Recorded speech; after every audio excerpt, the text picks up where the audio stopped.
Okay, is the microphone working? Early oxen free.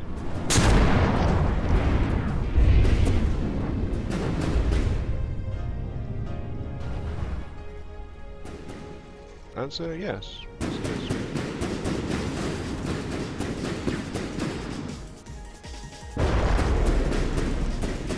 Okay, we have something.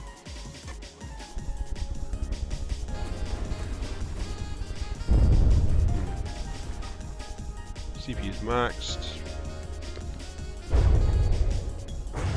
Okay. Well, something's going on. Right. It's time to start notifying people. Working. Good.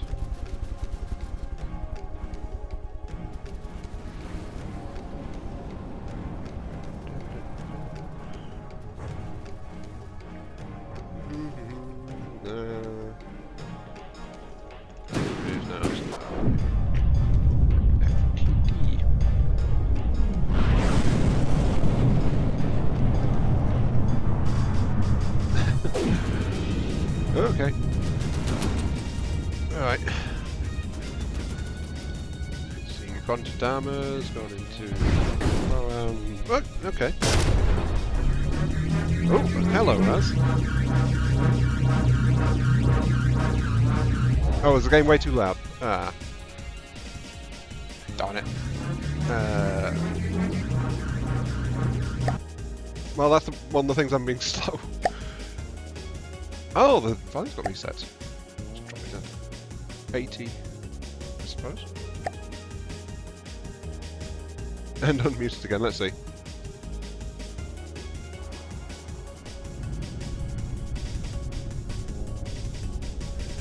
Then again, the menu does actually seem to be a bit loud sometimes. That's something I've noticed. Okay, anyway, yes. Welcome to the stream, Raz. Also, the chat seems to have disappeared again. Hang on, what's changed in my settings for website?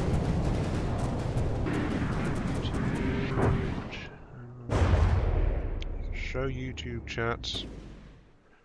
Oh wait, visibility in-stream / recording. That's what I'm... Oh, you've got to be kidding me. Right, okay,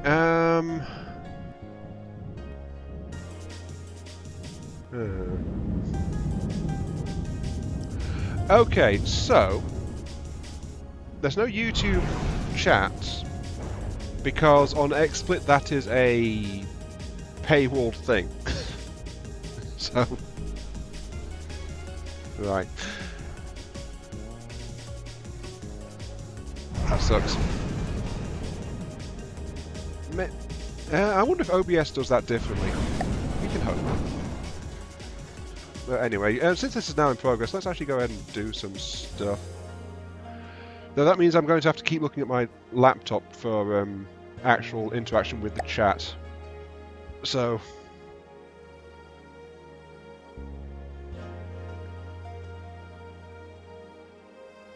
Yeah, Razzle, let's start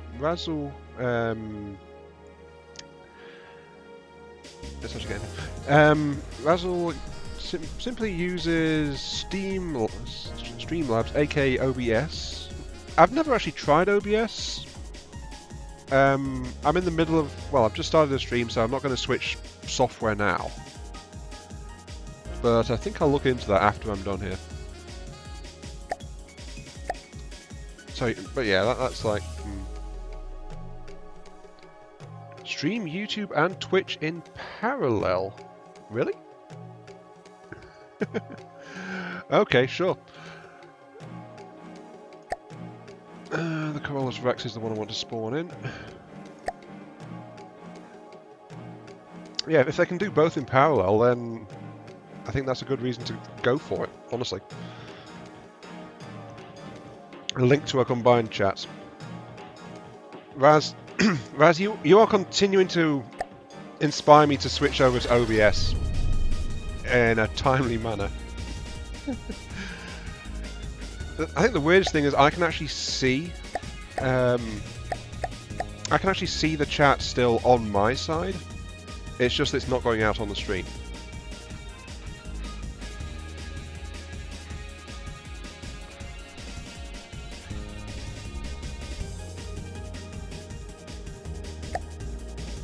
Where's my holding post? Hold a post, load.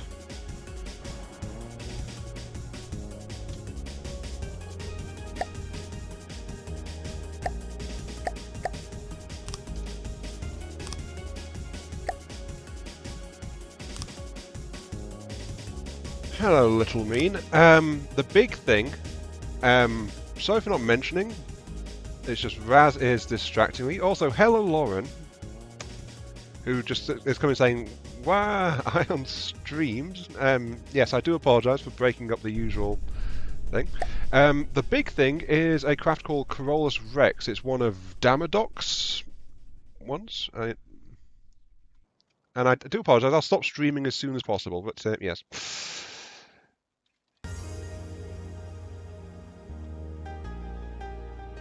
FtD has a fancy new UI. Yeah, name, surname. Welcome to the stream as well. And yes, they updated the stuff like in a recent patch. There's been quite a few updates since last time I streamed this, I think. Okay, I don't need to do voice check anymore, so I think I can mute the thing on my laptop.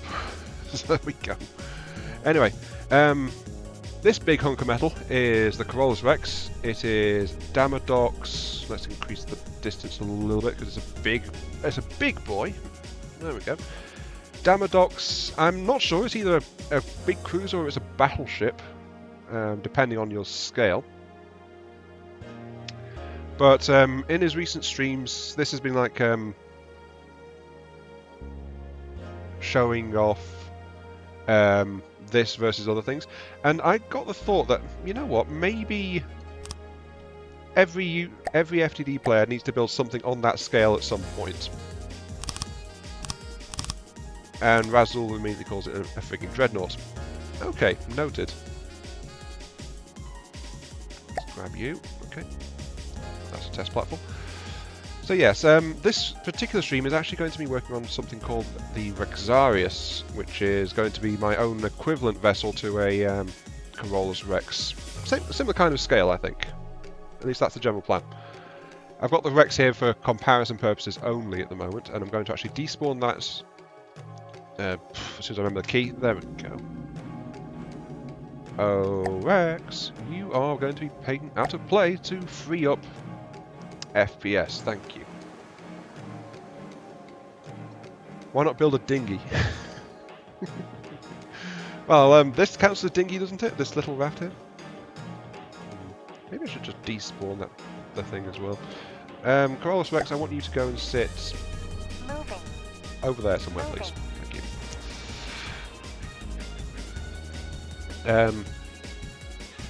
Battleship's 210 Dreadnought. Really? Anyway, sorry. Red the Rage said, "Good morning, just dropping in for a second. We're going to college class. Might I suggest you check out StarMade?" I think I've actually got StarMade.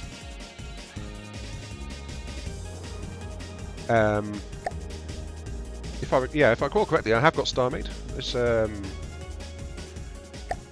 also kind of want to see how big Corollas Rex is, so that by Razzle's scale we can find out what it is. Razzle says corvettes are below 50 meters, frigates then to 75 meters, destroyers up to 110, cruisers to 160, and then it's a battleship up to 210. Then above that is dreadnought. Corollas Rex is a 260. So yeah, that is actually officially a dreadnought by Razzle's scale of things. Come on, I want to despawn you. There we go. I swear, I'm the best at controls in this thing. Anyway, let's get on with this though. I don't tend to build big, which is why I lack a completed ship in that kind of weight class. Simply because, you know, system limitations and all that jazz. But I'm also going to do something I don't usually do, which is I'm actually going to try and work out a few weapons before I actually get started on stuff. So let us begin. First off, something fairly important is I want something of a shield breaker. I should also turn off mirror mode just a little bit.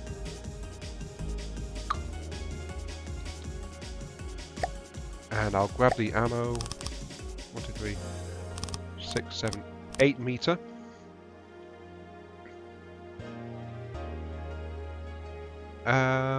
What's going on? I could probably knock together a small dinghy if I'm honest, name surname, but I'm not really sure if I should or not. Let's get a disruptor head. 500mm, please. Thank you. Oh, above 250 meters makes it a Leviathan. Okay. Oh, StarMade. Name surname is saying StarMade is simple, but that also means you can build at an insane scale with much less performance cost. I think I remember which one StarMade is. Isn't StarMade the one where you go into space in a spaceship or something? I want one more. Then I'll grab a bleed base for it. Yes, I think that's the one that StarMade, isn't it? You start off on a planet or something, and then you go flying off into space. Or is it you start at a space station and you have to buy parts? Oh. I got so many things around that time. Let's give it 10k power draw. 8 meter shell rack for the 7600. I don't really trust that too much. 620.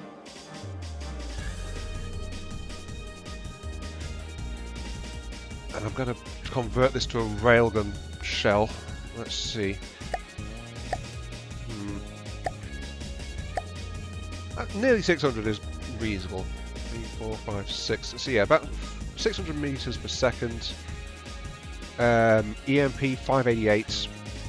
It's got rubbish AP, which actually makes me want to give it something else it can try to do.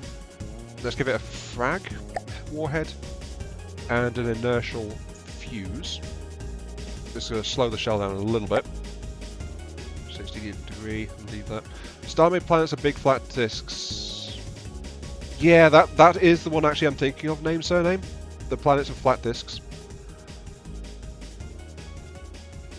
It's, because those are called space engineers as well. So I do remember which one is space engineers, yes. 500, the bigger shell is slowing it down and making it easier to detect it, which is not what I wanted. Where's the detection stats? Here we go. When 10 meters above sea level, this shell can be detected at 1,200 meters. Which is bad, honestly. Name, surname. I'm thinking of an older version of StarMade. In some of the previous versions, you actually started on a planet, but that was quite a while back. Little Mean is saying, as well as testing weapons, you should try and test armor schemes and layouts, such as spaced, thick, or a few different armor layouts against existing weapons, depending on what I want to face. I'm just going to try and build it tough, honestly. Well, actually, to be fair, this is one of my designs. 500. It's that detection range that I'm not liking. What if I just put the inertial fuse? Just so that if it gets deflected, it deletes the shell, effectively. And gunpowder, base bleeder. Leave it at 10k rail, because I don't want it. Yeah, just taking out the frag base and adding extra gunpowder has increased its speed to 580. And detection range is a couple of hundred meters shorter, almost. That is going to be... Well, you haven't played it in years, name, surname, but I believe I have played StarMade even less recently than that. Because the version I'm thinking of is like old. Like so old it's way back when it was first announced, kind of old. What will happen if I put another railgun casing into that? 566, but the cooldown's 29 seconds versus 31. if I put in another gunpowder? 590 versus 33.5. Yeah. Lauren says, well, I would say just check out my gun platform with the anti-shield / smoke guns, but I know you can just do your own, no advertising here. I appreciate that, Lauren, but I do tend to just cobble guns together out of nowhere. Russell says, recently turned over to alloy on the outside for up to cruiser. For low detection range, I'm making decoys actually worth a damn, but for a Leviathan, he's not sure. He says just go with 8-meter metal, 8-meter metal gap, 6-meter alloy, and then call it a day. Not like cost is going to matter anyway. Actually, cost is going to matter a bit. Just going to say that now. Though I should also probably... where's the middle? Where's the middle? I should mark the middle on this.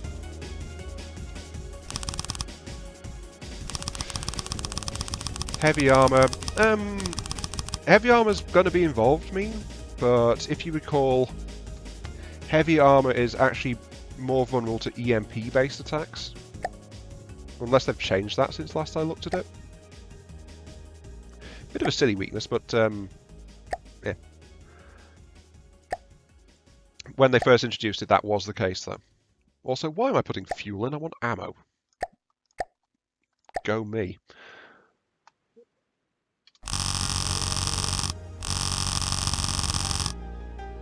But yeah, we're not thinking about armour right now, we're thinking of weaponry.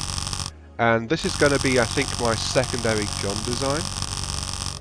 Since if the shell does not outright get deflected, then a disruptor shell actually functions like an EMP shell.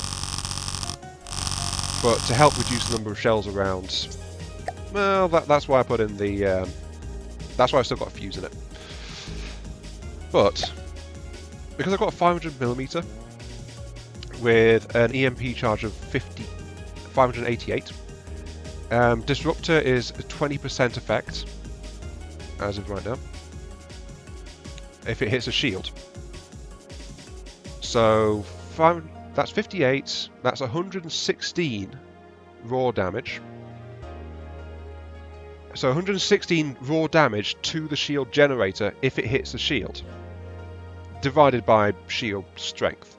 So, a level 1 shield will get one-shotted by one of these shells and immediately taken out of commission.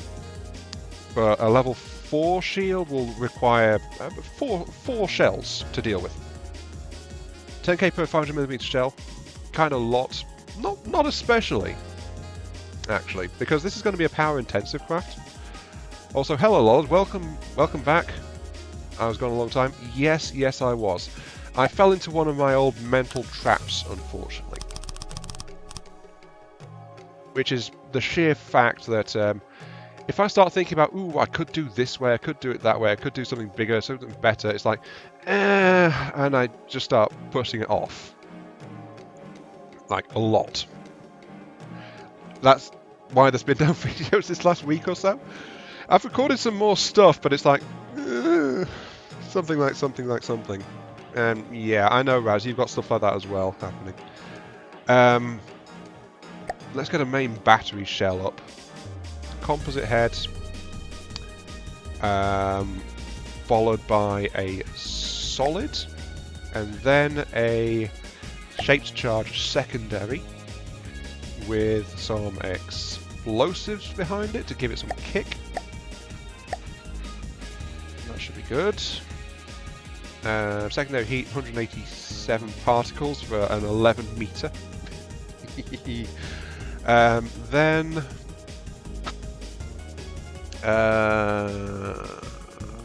you know what? I'm going to increase the length on this by 1 point. Again, composite head. So I'm just going to move it all up by 1. Solid, shaped, and HE. So this is just the main anti-armor round, and I've moved it forward 1 because I'm going to put 2 fuses into it, which will be a inertial and a pen depth fuse. So this is an armor piercing.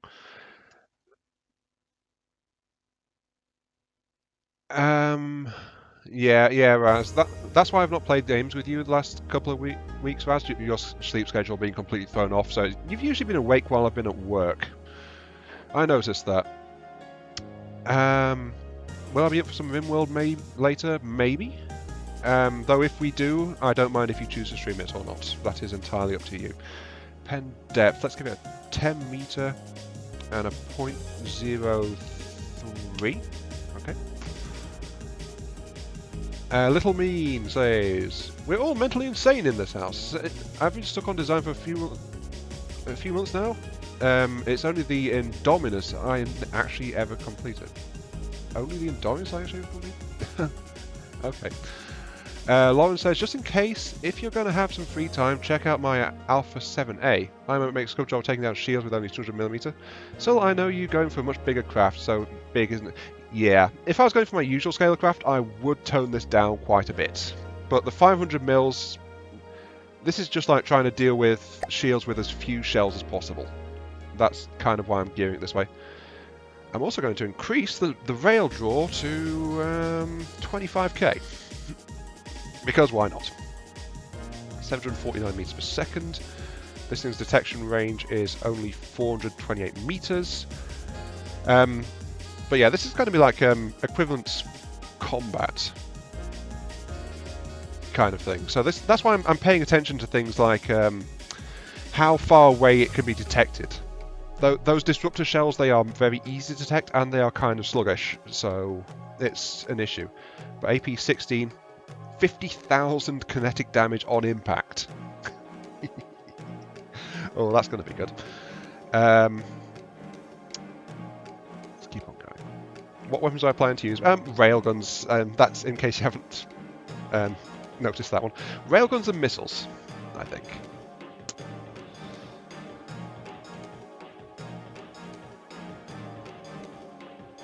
Wait, what? Lolland is saying because of me he lost his job? What? What did I do? I don't remember doing anything. Right, well, I'm sorry to hear you've lost your job, Lolland, but jeez. Well, that's something unexpected. Just, I think 740? Let's go for 700. Ooh, 708, perfect. Razzle says, I haven't built anything worth a darn since the Wyvern. Yeah, it's been a while. But I know you've been back and tinkering quite a few times though, Raz, so that's the end of the day, isn't it? Tinkering. Then it says, only been designing weapons. I mean, it made new improved sub-guns, larger main guns, self-defense guns. Haven't messed around with lasers or EMP yet. There's some good stuff to get into, honestly. Also, I'm going to need some signs, I think. Quest decorations. Signs? Signs. Oh, there they are, right at the top. Okay. Okay, signpost. 25k rail. Done. And this one is going to be a 10k, not 10L, 10k rail. There we go.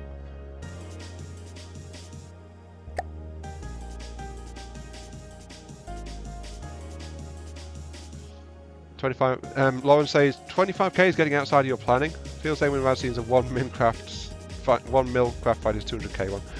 Yeah, that's the thing about all of Raz's stuff. It's like seriously heavily designed.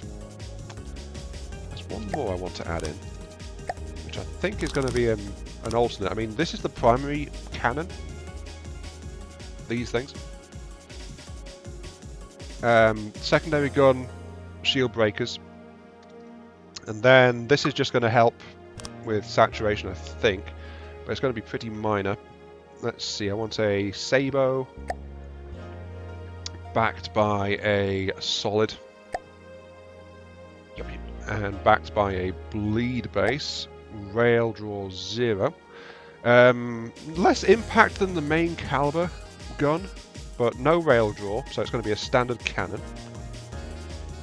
Kinetic damage is 31 thou, 36.7 AP as well, 962 meters per second, detection range of 200. So if the shield breakers knock the shields out, these things are going to start ventilating stuff really quickly, something like that. Anyway, so because I found me, because he found me, didn't want to do the night shift anymore because missing stream time. So you tried the normal, didn't like it there, so didn't prolong the contract. Oh, okay. Well, I'm sorry to hear that, but I'm kind of a little bit mixed up with that one, honestly. As I say, for the Volatilized craft, I'll go for a triple 500mm / 8-meter mains, double 400 / 6-meter secondaries, railgun-based kinetic / EMP hybrid tertiaries, aka AAs, and lasers for the rest. And Little Mean points out that AA DACA is required. This I agree on, which is why I'm going to knock together something. Would that be enough? Let's see. 500mm flakhead with a timed fuse. So not an inertial, a timed fuse on it. So 700 damage with a 67-meter blast radius on it. And then just for extra cooldown and extra, insert expletive word here, bleed base. So we've got a 376 meters per second shell with a 67-meter blast radius. It's not going to do much damage, but a lot of the time though, the other weapons will be able to help deal with AA as well. And there's going to be missile-based weaponry too. But for just helping to ward things off, we can get some 500mm little explosive buggers involved.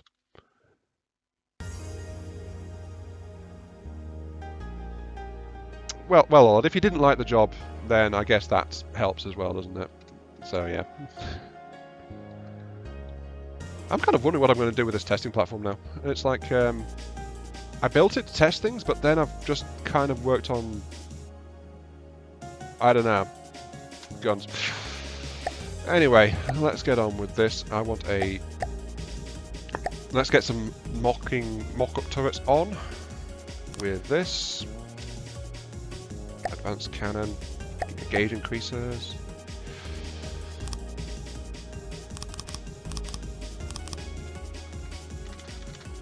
Okay.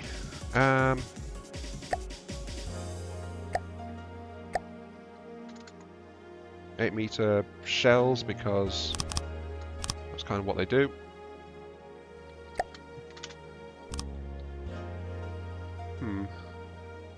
I want to get an idea here, I think, of like the size of a finished kind of system. That's one higher, so let's go ahead and split it. Mirror. So if I build this is my kind of standard for like a narrow turret kind of thing. So I want to know how the shells perform in this kind of thing. And you know, I should probably just copy paste this because I'm going to be testing all of them in this arrangement. Also, I should turn off the mirror mode for that one. There we go. Right, you're at 500.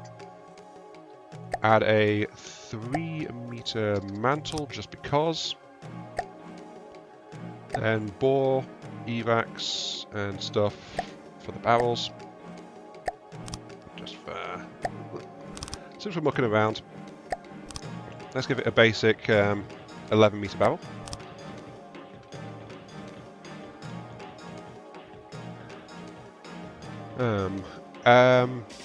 Did I play the Green Mars update? No, I have spotted that though, and I keep forgetting it, but I do have the season pass for Surviving Mars, so I've got it as well for free because I've already paid for it. So that's not for free, but hey, details. Save the sub-object, please, as just a random thing. Because I'm going to spawn in a couple more.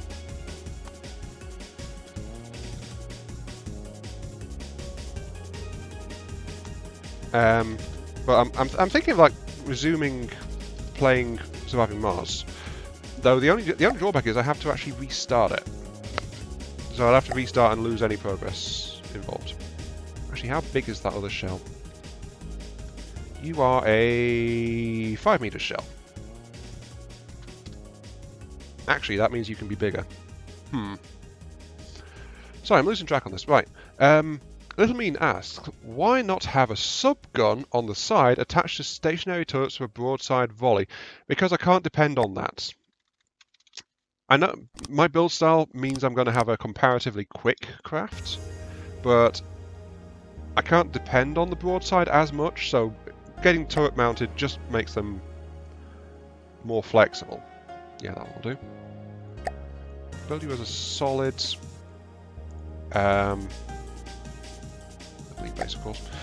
So you're a solid 6-meter, 38, 329k impact, 1,000 meters per second. But yeah, just to get access to the terraforming options is why I'd have to restart the recording I was doing for that, like at the start of the year. There's a few parts left I still haven't released for that actually, and I'm going to have to delete those. But I'm okay with that. So, you know, I'll bleed base on that as well. It's 33, 28.4, detection range of 200 meters. Same detection range because it's the same basic shell. 38, 329. Linking void. YouTube. Darn it, YouTube. YouTube, I told you it was like... I'm going to fix that. Sorry. Little Means just informed me that it's YouTube has decided that this game is void ship.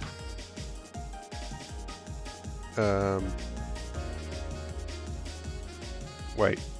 Is it? It's not even giving me the option to change that anymore. Oh, wait, there it is. This is not void ship. This is From the Depths. If it's void ship has had many changes.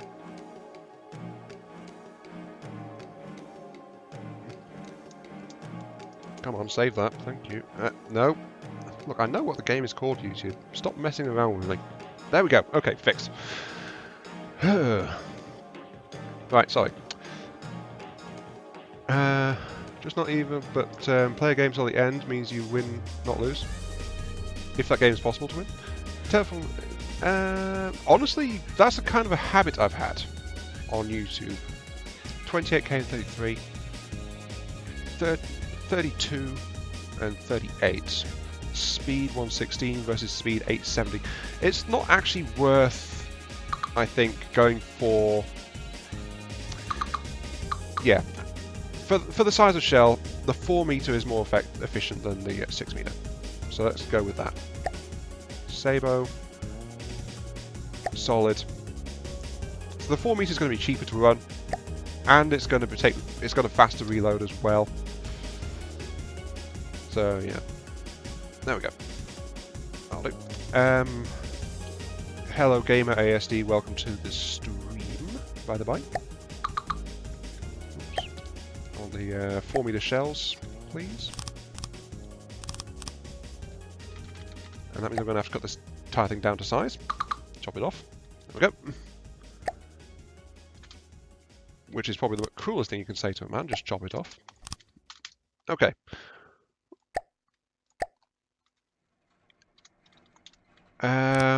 New one is awesome, just unbalanced as well. Terraforming research costs. Well, I've had no experience with Surviving Mars in its current state. Beyond knowing that I need to restart. 8, and the rest of it's going to be cooling units. Don't say I accidentally built the other turret with all gauge increases. I must have done. Great.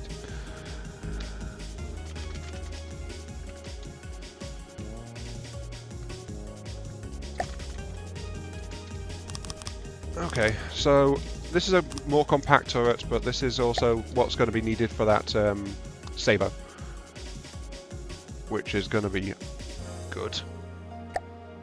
Don't worry, there's going to be some explosions soon because I'll be test firing these things to see how well they perform. Let's see.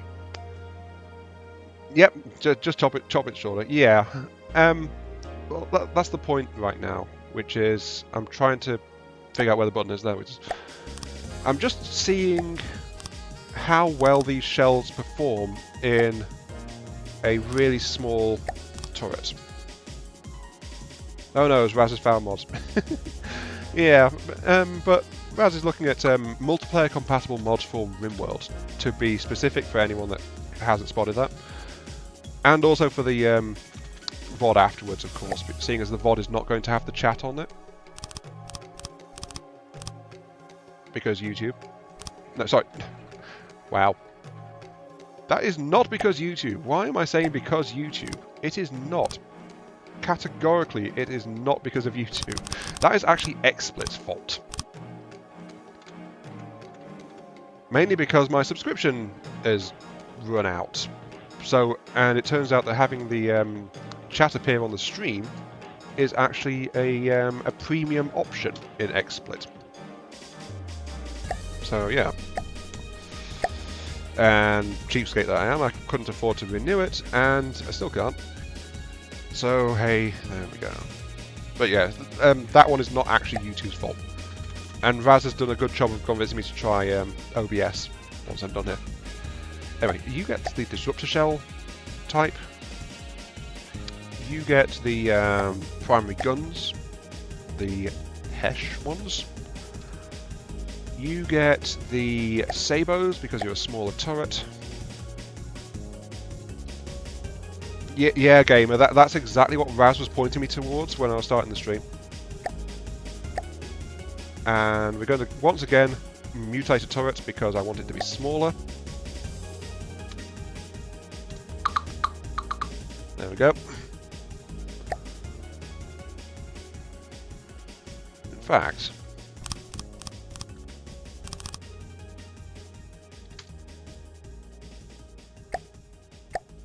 this is going to be a different one because it doesn't require the same stuff as the other turrets. Actually, what am I on about? It's a 2 meter. 1, 2, blink, 1, 2, blink. Which puts the firing piece there.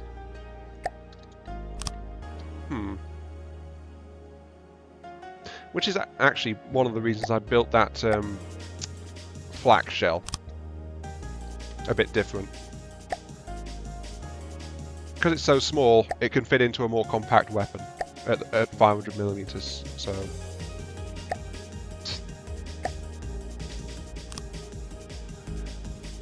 Little Mean says, "Oh no, Ion, it hurts me to see such big, large Daka guns cut down." Yes, I am quite ruthless and like that. Fair enough.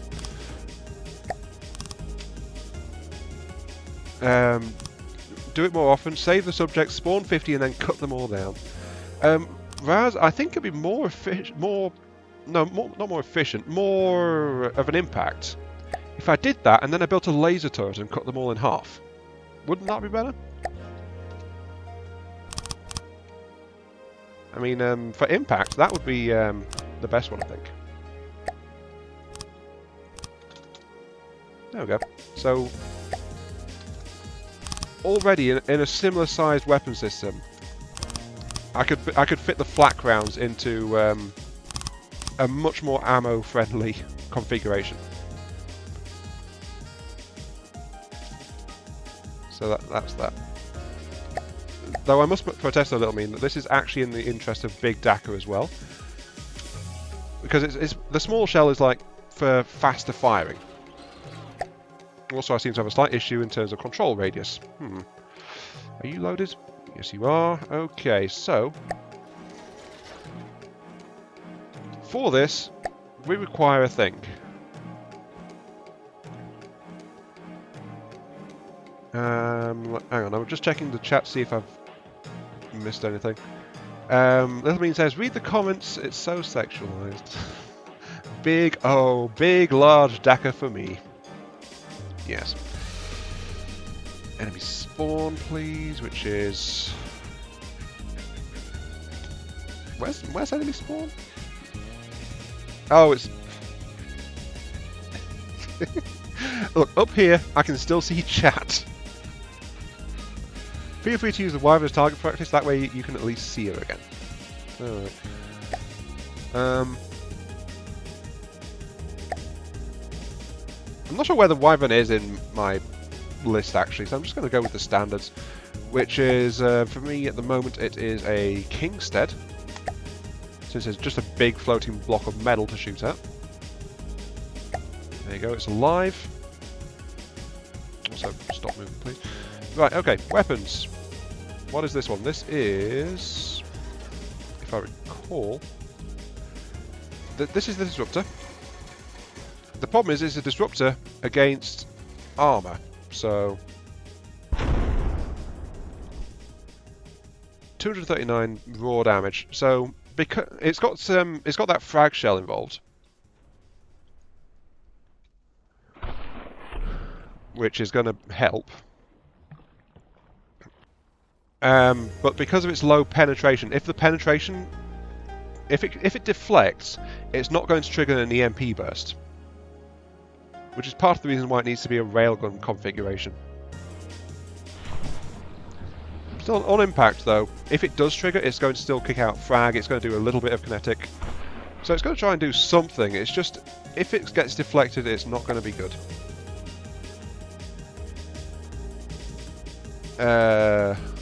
Someone pinged me on Discord, Raz? Oh, it's Raz sending me a Wyvern blueprint. Alright, thank you, Raz.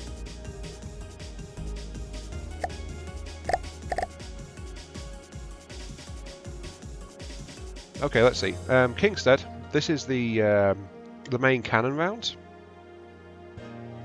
So I'm going to try this one.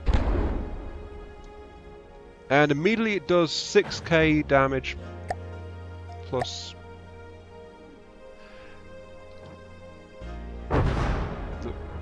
Is that thing configured properly? Yep, the Wyvern is on Discord.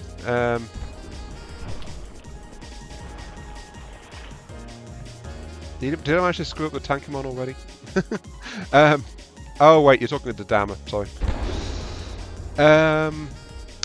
I'm missing chat now.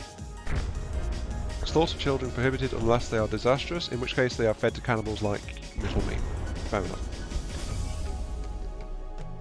But yeah, something to bear in mind though, of course, is that these tests are going on without any kind of rail support. So, yeah, there is that. And also the gun is now out of ammo as well, because it's only got 6 shells. Compared to a cooldown of 5 seconds. Actually, that bears pretty well for expanding the system. But yeah, anyway, yeah, welcome to the stream, Dammer. We are working on a craft called the Rexarius, which is going to be my equivalent style craft to a Corollas Rex, if it works. Oh geez, the recoil. Recoil force of 294,000. That's without rail, by the way. If we look at the shell and input the rail draw, then that should give a expected recoil of 544,000. So this is not even its final form, honestly. Not the final form in the least. Let's see, I want to try and get attention, not for that one, I want that one. Because of where I put these guys, it's a bit difficult. Okay, fine, you know what? Let's get the flak. Let's see how the flak does.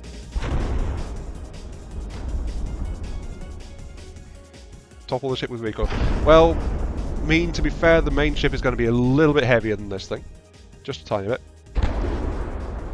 5.48 seconds, 120k, and it looks impressive on impact though, there isn't that? Right. That's doing something. Oh, I think it touched off some internal ammo magazines or something. Oh.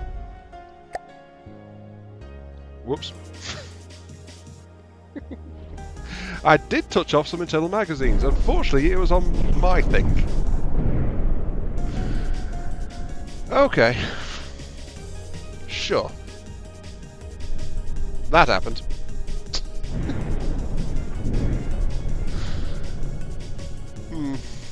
Oh, I should probably also turn off my repair beams as well and just do quick repair. What can I say? This is how I test weapons. By blowing my own stuff up. You just saw... Damalok says... I just saw Corollas Rex in the thumbnail on my Discord and was like, da fuck? Yeah. That's because the Corollas Rex is sitting right there. It's just not spawned in at the moment.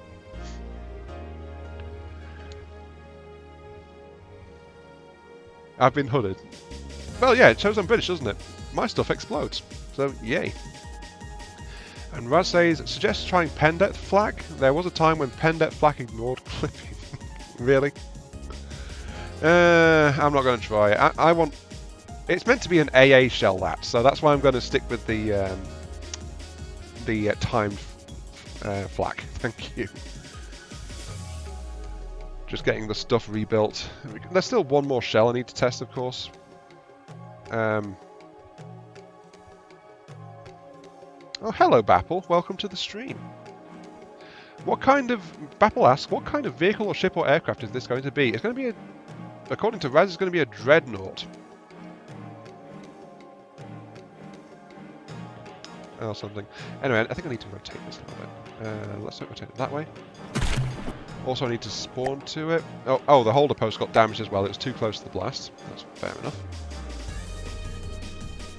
Oops. Not going for a Leviathan size? Well, actually, that's one of the issues I have with your system, Raz. No offense. Your system is based entirely around length. That should be enough. Let's give myself a little bit more space, I'm sure. Your system is based entirely around length, which is... also, I'm going to switch that thing into movement mode because it's continuing to get further and further away. But I tend to build craft narrower. So it makes me wonder how well I fit into your scheming system. Anyway, this is the Sabo shells. As I walk off the thing, which is not what I wanted to do. Thank you. Longest linear dimension. Oh, fair enough. And everyone's in with the innuendo today, it seems, in the chat. Fair enough. Jeez. Okay, let's unlatch that and see what this thing does. Remember, this is the non-railgun backup cannon, basically. Sabo. It's slow, Lauren. Yeah, but it's got a 70-meter blast radius on it. And that did 12,500 damage on the first shot. Yeah. The only thing is, it's going to be really bad against shielding, but hey. Details. That did another 16,000. Okay. It's got a bit of a cooldown to it. Because it's not really optimised very well at the moment. Oh, there it goes again. That's another 12,000. Oh, it's firing side on now. But I can tell already, well, the Sabo shell is actually higher on gunpowder, so it's going to have a worse cooldown profile. But if you put enough cooling vents on the guns, they just get ridiculous anyway, so who cares? The only question is, am I going to be able to feed enough ammunition to it? That's another 14,000. Let's put a shell into the side of it there, I think.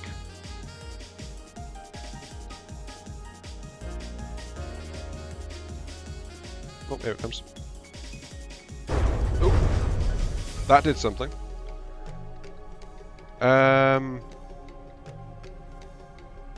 Oh.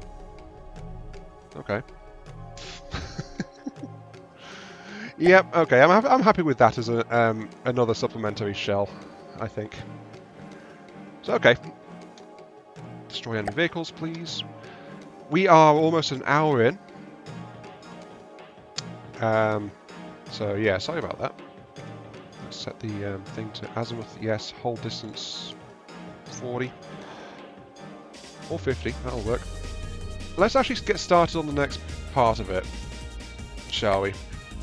We're an hour in, and I've spent that entire time just working on the shells, basically.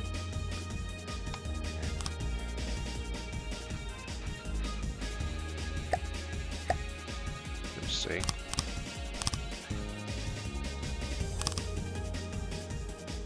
So this unimpressive little piece of wood is going to be my dreadnought.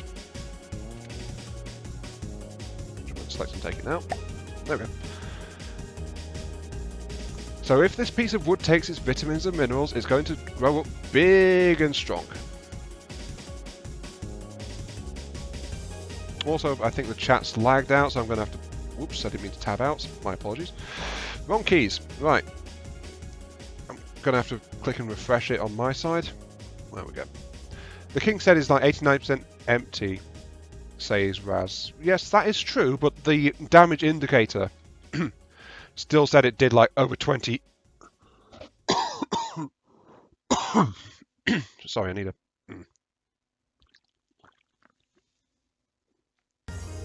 sweet, sweet chemicals. Right.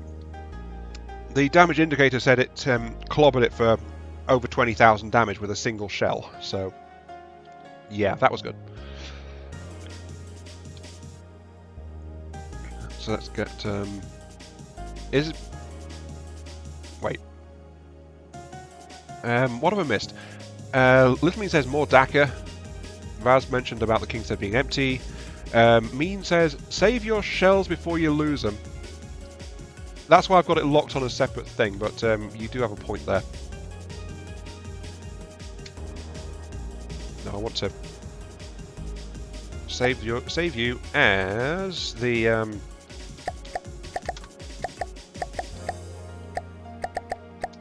Rexarius shells. There we go. So saved it. Damodoc says, I have to get back to work. Have fun killing the Rex. She needs a worthy adversary. I don't know if I'm going to be the one providing it, but I just want to craft on a similar scale. Providing worthy rivalry is not really what this is about, must admit. As I start installing weapons and systems geared towards killing the Rex. No, not really. That's 18,000.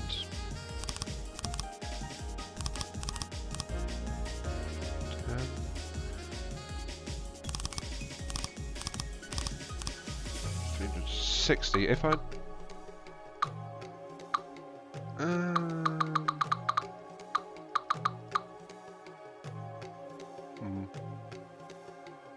kind of wondering about battery setup here. Right. Since this is of course going to be a rail ship, since I came back into FtD a little bit ago, I seem to have doing a lot better with rail guns, must admit. Do I want to use those? It's 4 blocks versus 9. It'll be less blocks if I go the other routes, actually. So yeah, let's use the big pieces. Anyway, moving on. Lauren says, is Brick Fleet worthy one? Happy face heart. Lauren, I'm not good with references, so I'm going to ask, what is the Brick Fleet? Because I'm not entirely sure about that one. And I'm thinking a 20 meter length battery is going to be fine. And yes, Raz, exactly. This is also going... Oh yeah, there's ooh. That's something I've not seen before, the 2x2x2. Which is 16,000 compared to the Med battery's 18,000. Interesting. But yeah, steam is going to be the main energy source for this, because compactness is just going to be a thing. Wait, how many was I at? 9, 10, 1, 2, 3, 4, 5, 6, 7, 8, 9, 10. Take one off, then do that. So that's a 358,000. Actually, Raz, no, it didn't. At least I don't think it did back when you were building the Wyvern. It's a much more recent addition than the other ones. Steam. Oh wait, sorry, wait. Raz says steam for thrust and to charge the batteries. The fuel to get started and some RTG. Actually, yeah, that is spot on. Actually. And Little Mean says we shall invest our entire economy into this ship. Yeah, it's a heavy ship. It's going to be quite nasty. I'm going to make this a high efficiency engine.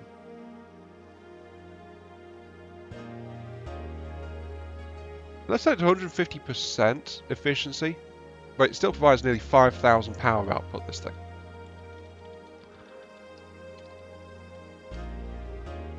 So that can provide nearly 5,000 power output in one of those. Let's do a capture prefab of it, which is going to be, it's width 3, height, no, not that, width 3, height 3, length 20.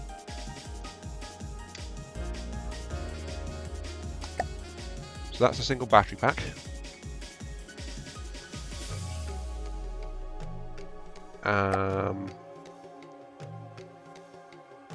And yes, that'll mean the idea is also to steal the remains of our enemies and then throw them into the furnace to help power everything. Exactly. You pinged me at the realm chat, Lauren. Hang on. Switching to that. I've been pinged. Here's a brick fleet. Lauren's one. Where is a brick fleet? Do you mean your fleet in general?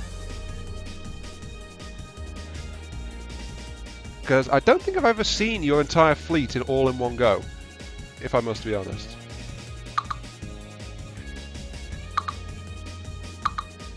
Just kind of thinking about this. But honestly, how worthy a fleet is entirely in the eyes of the beholder, more than anything else. 1, 2, 3, 5, 7, 9. How wide?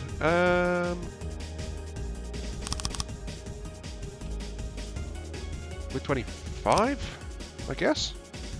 How big's the Rex? Beholders have 6 eyes. This is true. Sorry. Worthiness is in the eyes of the beholder. Make sure to gouge them out as much as possible. Vehicle designs. New messages. Alpha, the Devil Brick, and the Beta 4. Isn't the brick the one that got thrown against the Rex last time, actually? Hang on. No, I want to load in the Rex itself.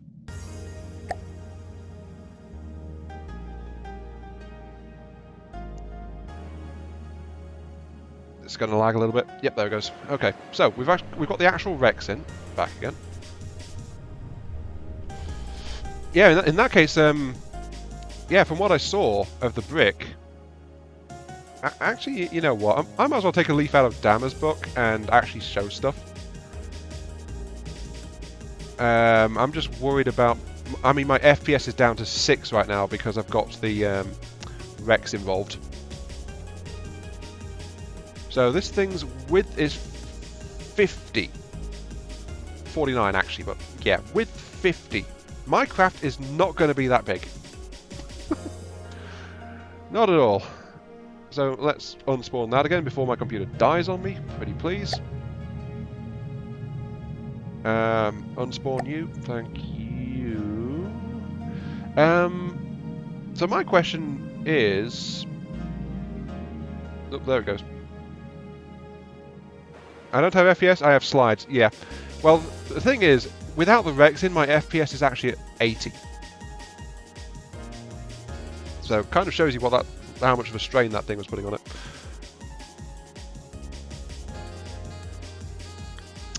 Okay. I'm going to tab out for a moment. This is actually going to put BRB mode on for the stream. Just so you know, I've not actually gone anywhere.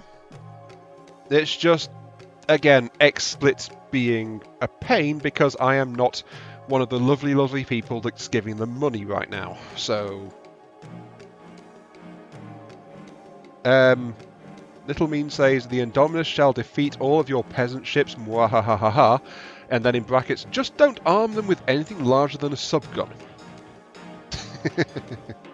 Fair enough. Okay. What I'm doing is, I am opening up my Constructables folder for FtD. I'm going to add a new folder in, actually, so I can actually find this stuff, which would be great. As soon as it lets me access it. And I'm also starting up... how do I add a folder to this? Oh, I am so great at this.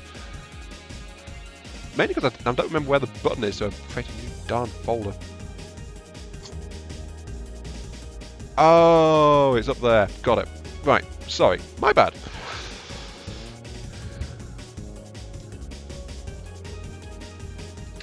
There we go. Yeah, I'm not surprised because the FPS on the stream is always worse than on the thing. Okay, I've got Discord up now, which means I'm going into Troam. I'm going to pull down the Beta, the Devil, the Alpha. Yes, that is causing a few issues. Hang on, and I'm going to grab the Wyvern as well from Raz, which is there. Okay, got him.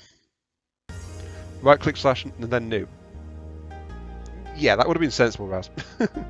Again, apologies. I know this is like great streaming stuff here, but XSplit.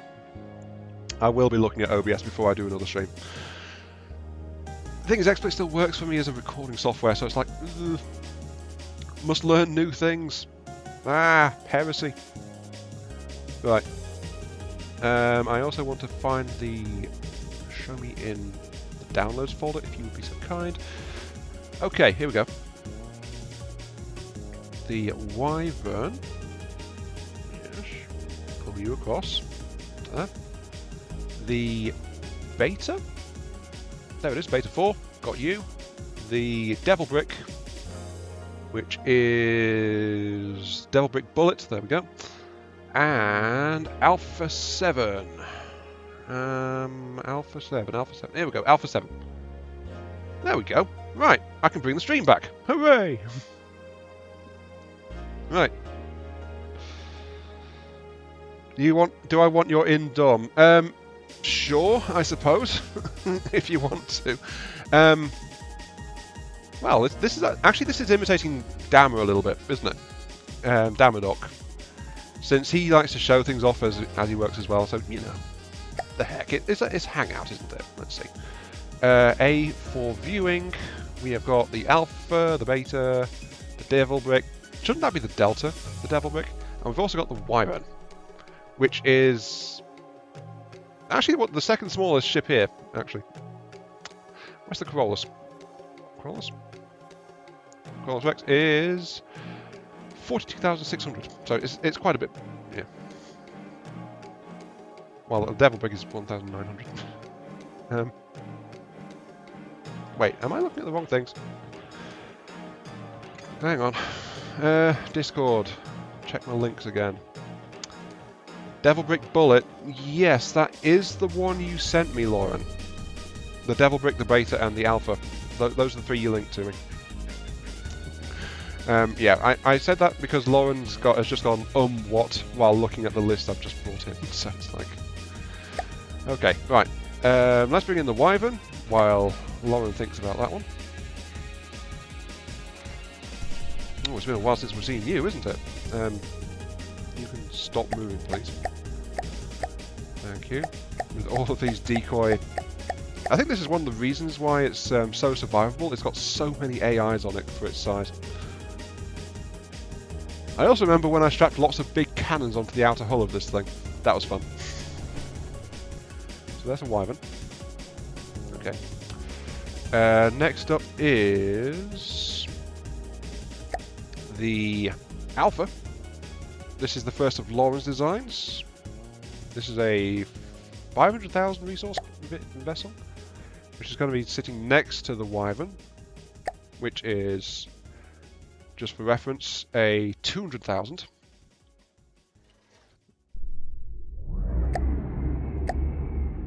Turn everything off. Alpha is a cruiser slash destroyer, but actually a support craft, according to the beta version, with many more powerful guns. Beta is Beta 4 is an old cruiser, but an inspiration for the Alpha 7. Okay. It's taking. I think the PID needs to be beefed up a little bit on that. Also, wyvern, stop moving, please. Jeez.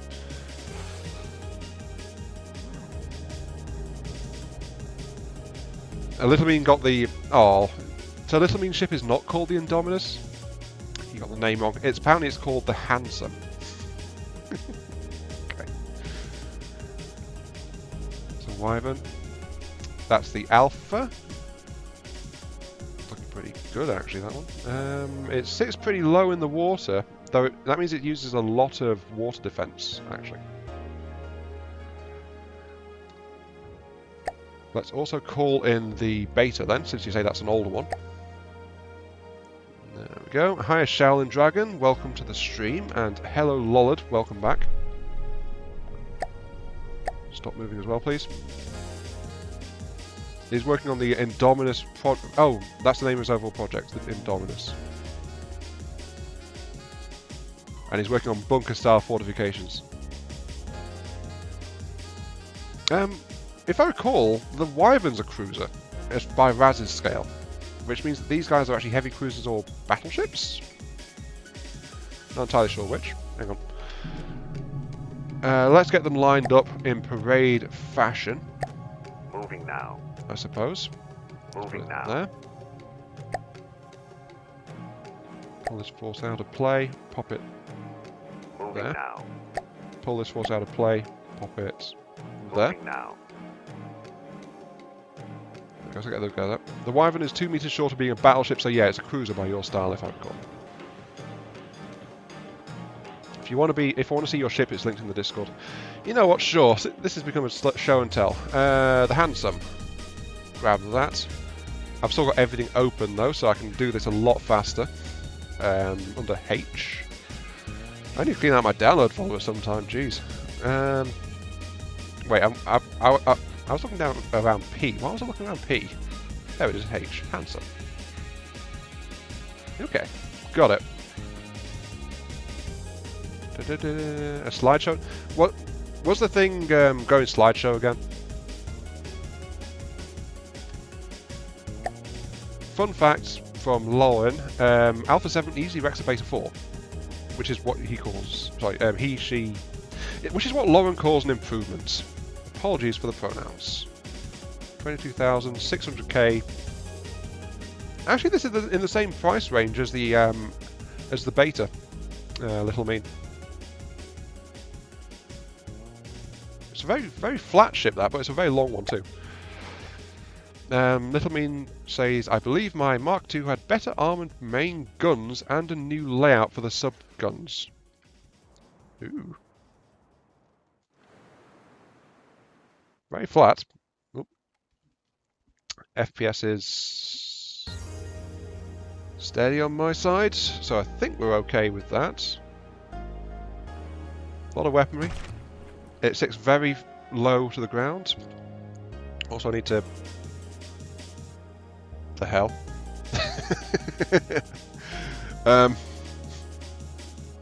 Right.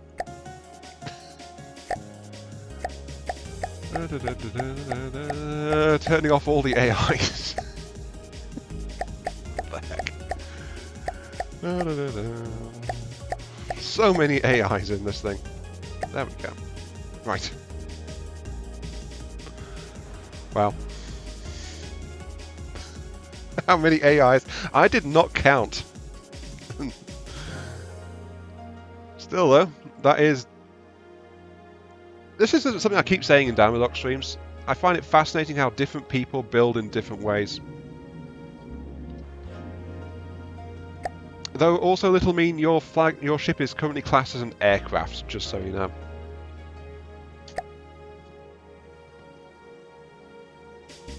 Moving out. Oh, little mean says, I found out that each AI can control one weapon, so I did one AI for every weapon, and that's why there's so many. Okay, sure.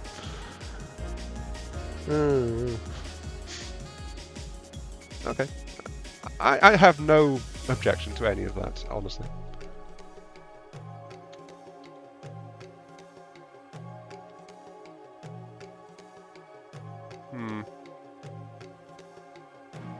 Okay, so I established that this thing is very narrow compared to the Rex, at least. It's like currently half the width of it, which is fine by me actually.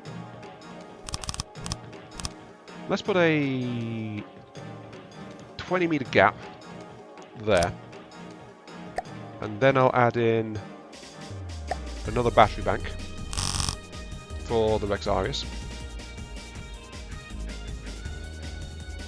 And now I'm wondering if I want those to be spread out a little bit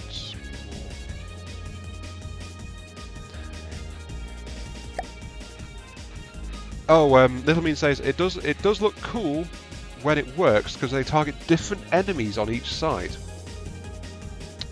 That's actually a good advantage, that. For some reason I kept thinking the normal AI does that, but you're right, it doesn't do that, actually.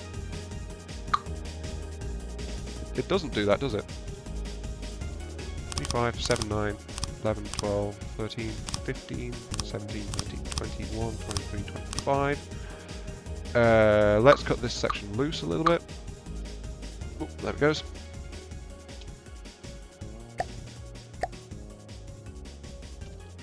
Yeah, that's what I was thinking though. It's like, doesn't the normal one do that?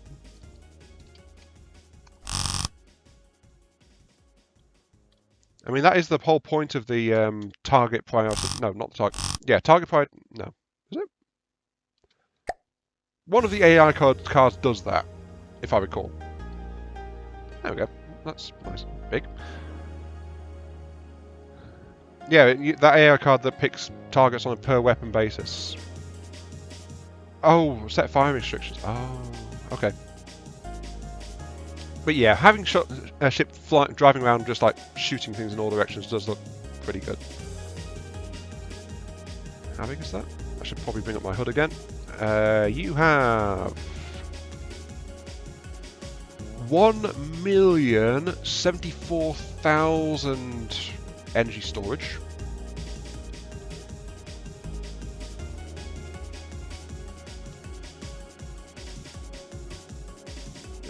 Yeah, I mean, it is a point that your craft is much harder to disable outright because of the AIs, but you said yourself that the AIs only control a single weapon. So if the AIs that control the weapons are knocked out on the side of the ship where the enemy is, it's not going to be able to fight at the end of the day. So that is actually a bit of a drawback. Also, the fact it's still classed as an airship is bugging me a little bit.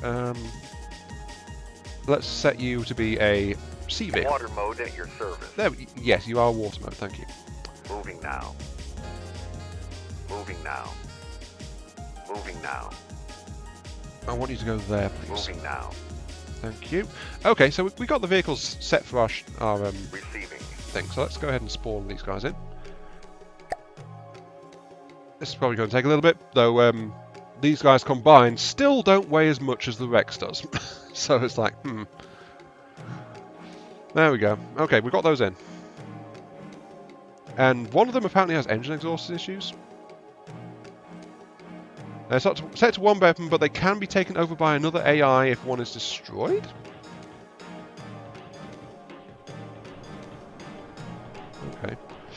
Okay, right, here we go. This might get a bit slideshow for you guys. I'm going to keep an eye on the stream on my laptop just to see. But what we've got here is 4 people's crafts all next to each other. The 2 on the left are from Lauren, the Alpha and Beta. The Alpha is this one with the slightly rusty looking hull on it, and apparently was an earlier design. Then the Beta is the one next to it, which is more refined and can actually outright kill the Alpha in battle. So, you know, better design overall, and shows progress. So I like these guys. They do look like proper ships, very sleek, and they seem to have sport a variety of weapons and defenses as well. Lauren says the opposite around, the Alpha is the small one. Really? Whoops, my bad. Oh hey, yeah, you're right. The Alpha 7 is the yeah. I'm an expert. I know what I'm talking about. Of course. Oh, that prow looks a bit like a submarine, honestly. But they do sit very low in the water. Right, okay. My apologies for that one. Oh, right. Next up is the Wyvern from Raz, which is also known as the unkillable spawn of the underworld. Well, probably not, but hey, it's very tough design because it's one of Raz's perfection and designs kind of thing. And as you can see, it's a good bit smaller, as well as a good bit cheaper than the other 2 that have come up so far. But, well, it's Raz. He refines the hell out of his designs, pardon the language, so yeah. And then next to that we have the Handsome, which is Little Mean's own craft there. And as you can see, it's a good bit larger, and it's either a battleship or a dreadnought, I'm not sure which. Little Mean says his principle is strap Dakar on a large hull. And he has done so. It looks a lot like a more current ship, though again it sits pretty low in the water for its size. Is that alloy or... It does feature all over metal armour though, so there is that, I suppose. I'm just enjoying having these 4 craft here because I can see them side by side, honestly. Since that's how it is, as I said, like something I just like to look at.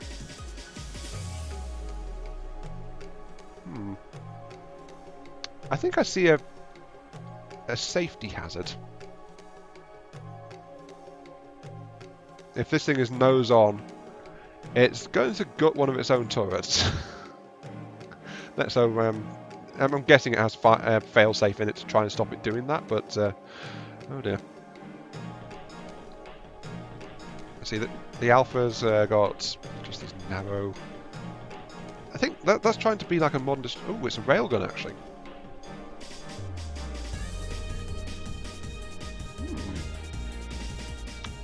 Does that carry over to the other design? It doesn't. Oh, the Alpha had railguns. The Beta is conventional cannons. That's a shame. Sorry. Moving on. Wyvern with the lots of secondary and AA guns, laser defenses, and Raz's nasty Hesh cannons. Still very dangerous, that. Isn't the Wyvern the one that I managed to strap 3 cannons into rather than 2? I think it was. I wonder if I ever finished that. Anyway, yeah, and then moving on, we've got this one. Mean says the small miniguns are the FtD system, and the subs are the dual-purpose guns. Yes, it was the Wyvern that I strapped. I've managed to fit an extra turret into. I'm still surprised I managed to do that, honestly. And yes, I do. Oh, yeah. Hang on. Yeah, the Abomination.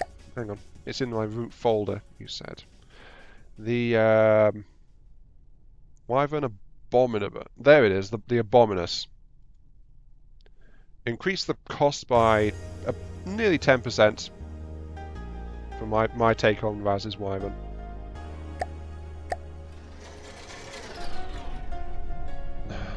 so many AIs. Stop, please. But in return, it has treble cannons on the front. Because I'd just like to strap more guns to things. There it is. Oh, I never did do anything with that. Yeah, that was fun. And I also managed to, I managed to add that little deck cannon to the back of it as well. Need to fight it later, never seen it. Well, Lauren, when I first got my grubby hands on Razul's Wyvern, I got interested and started tinkering. That's a habit I have sometimes. It's just like I tinker with a craft. And the Abominus is the result of that. In comparison, it's got an extra primary gun. And it's got an extra backup gun at the back as well. And basically I just went into it, tinkered, and did some questionable things to it. Let's put it that way. Which is why it's called the Abominus. It's an abomination of science. But basically I managed to upgun the thing even further. Because that seems to be what I do. I just add more guns to stuff.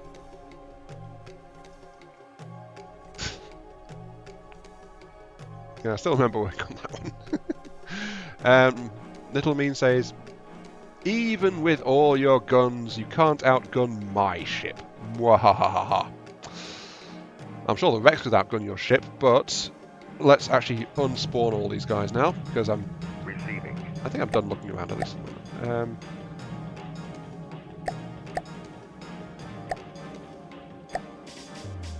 Why does it even exist? Well, say that. I think it was the Lancer that I dacified, Lauren, which is Razul's craft one step down from the Wyvern, and I basically strapped a whole load of cannons to the outer hull of that one, and it looked like a porcupine. So, yeah, you answer that one to me. Right. That was the orkiest thing I ever did. I think I've still got it. I've still got it somewhere. I think it's in Netacruise. That was the Knight. Yeah, that was it. Watcher fleets, ionified versions. Lancer dacified. Was that it? The Umia. The Lancer was the one at the very start. Oh, yeah, that was it. Lancer, yeah. Lancer Sterner. Knight.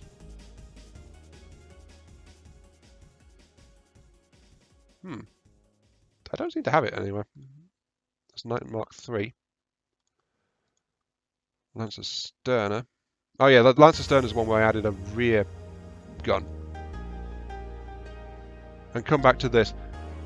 Are these your builds? Actually, no. Name, surname. Welcome back, by the way.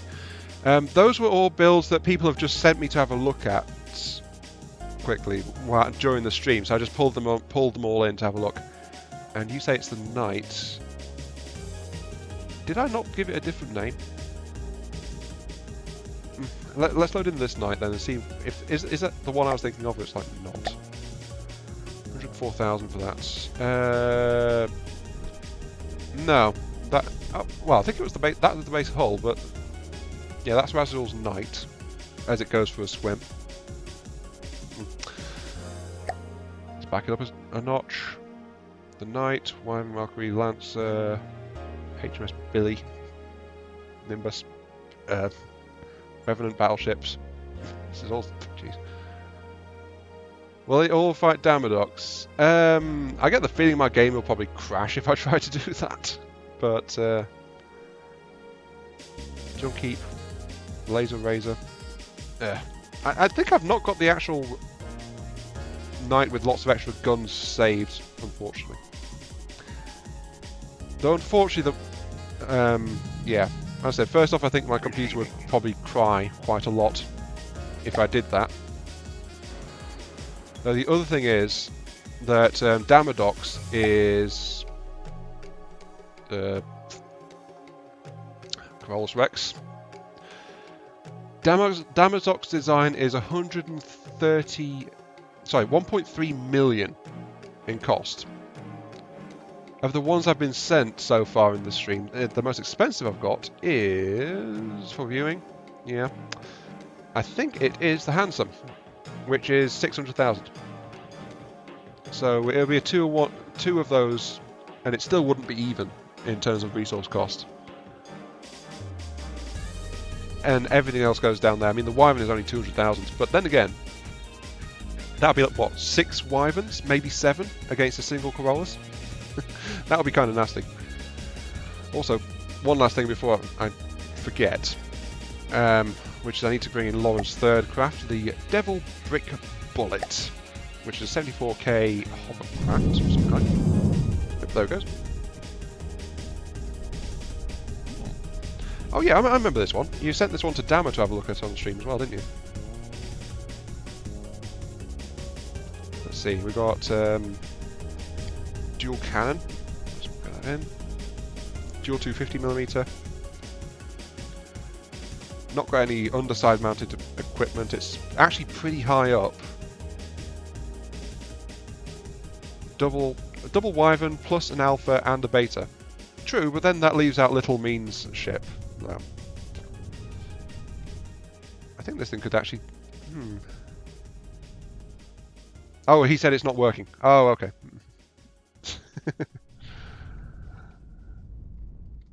Is that functional? Yeah, it is. It's connected, isn't it?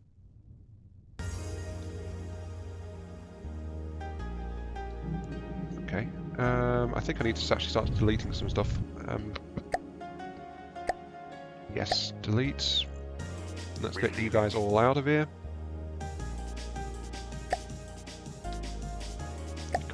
Can't just press the delete key, so I'm just doing this to clear out things out a little bit, because we've got a lot of stuff in here at the moment. Oops. Little Mean says, am I the only one that can't create a darn hover? To be fair, if I recall, that's one of the things that I kept getting asked to do a tutorial on, actually. Double brick bullets, which is that one. Teleport to it. Okay, and you use standard controls.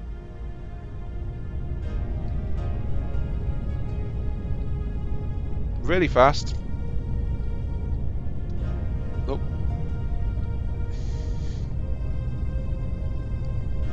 Yeah, it's pretty fast actually. It maneuvers pretty well. This is actually quite nice. Makes me wonder if maybe I should just do like design reviews or something. Isn't that something that used to be popular from the depths for a while? I don't remember. Yeah, I think I did like a couple of tutorials actually on hoppers.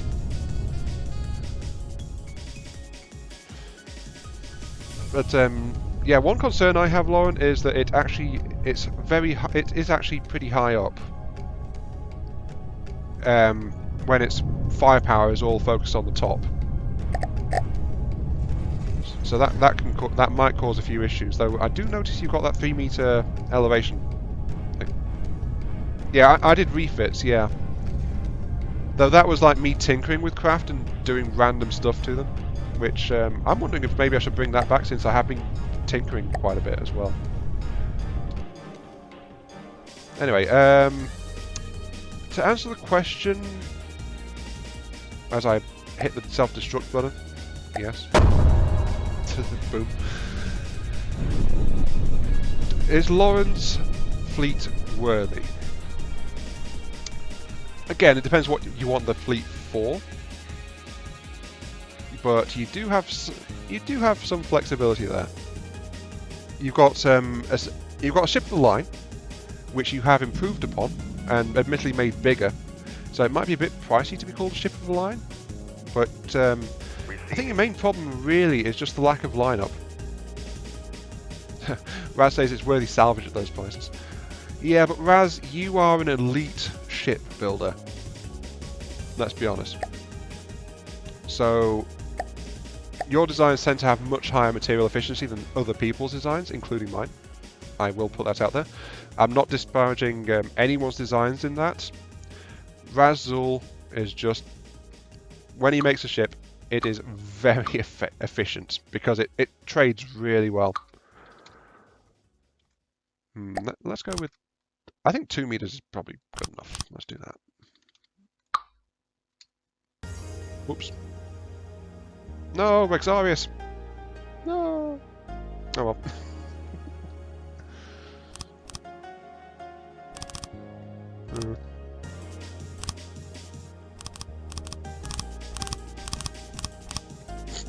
Don't praise the man, it'll go to his head. Yeah, I know.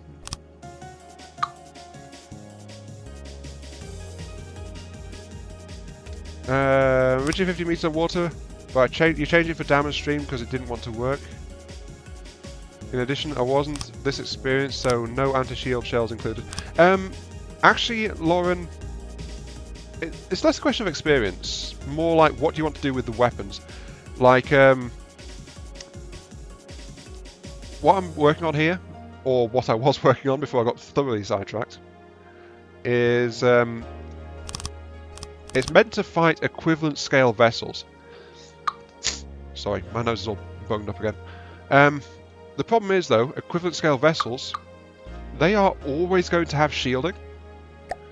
And shielding, yeah, is fun to try and get past, so... Hang on.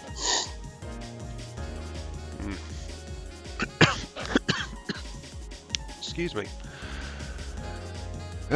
Right. Anyway, back to what I was doing. So what I'm doing more is, like, I'm trying to gear things to try and get past defences. Whoops. If that makes any sense. So I'm paying attention to how my ship is going to be up against things like munition interception laser, because shields are really good against high velocity shells, which is among the other things I've prepared for weaponry. So high velocity shells is definitely something. That'll do for the outer layer there.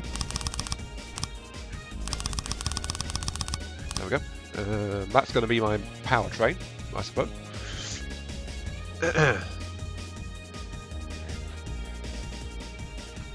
Build a Bismarck, it'll be like the Ratte, just more practical. Maybe. Now I will put in mind that what I'm looking at right now is still half the width of the Rex, so it's like, What's my power rating at right now? 1.432 million. What's my length at? 61. You know what? I'm thinking more batteries. Yes, more batteries. More power. The power will be mine. Yep. This will be the last battery bank, however. I'm not planning to put in more batteries than this. There is, however, a very specific reason why I'm putting in batteries. So, there we go. 2 more batteries, which brings me up to 2.148 million. You know what? I'm going to try and make it around 2 million. Let's do that. That's prefab. Let's turn that around. Because, of course, we have got 150% power from these batteries if we require it. Which is the whole point. That's why there's electric motors in there. But I'm actually going to make these batteries towards the front a little bit smaller. I'm turning into the house AI from Fallout. No, I'm more like the master from Fallout, thank you very much. Power! The wasteland is not worth saving. Mutate it all. They will serve me. Sorry, serve us, because we are a collective. Yes. Where am I going to put these extra blocks that I need to even out the power?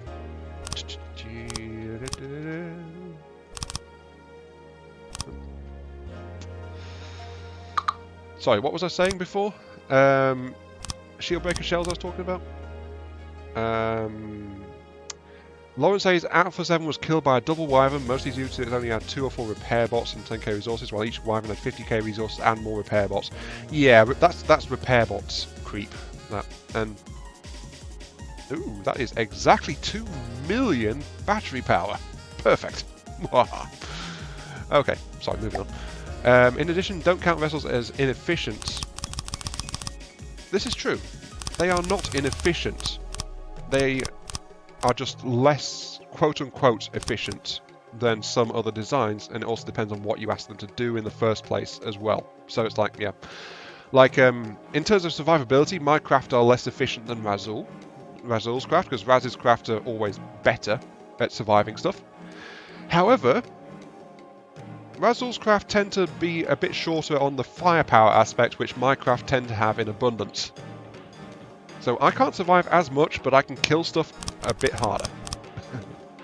Also, my craft tend to go off like a string of firecrackers if you look at them the wrong way, but hey, details. So, yeah. It depends on what your focus is, really. Like, this thing is... You could probably say this thing is going to be really inefficient while I'm working on it in terms of, like, material supply. Because it's going to throw them all into a fire, basically. And then use that fire to throw things at the enemy. It's all in context, really, isn't it? Also, down here, I forgot. Let's go up to... We're British, it's natural for our ships to get blown up. That is quite true. Though I would point towards my recent experiments in making a tank destroyer in Ashes of the Empire restricted setting. And my biggest challenge was getting it to not blow itself up through recoil when it fired its main gun. So it's like, that was fun. Anyway, yeah, resources. Let's see, I want to get some RTG. I think just for this will be testing pattern for RTG. Actually, you know what? No. No. I was thinking maybe putting an RTG core in the middle here, because this is like in the central bit, but I'll leave it be for now. I'll install RTGs at a later point when I know what I'm doing. For now, these guys are for testing purposes. And I'm going to actually put them on the underside, because why the hell not? There we go. That should help keep it topped up. Just don't let the German, Kof Razul, know it. Nah, us Brits gotta stick together.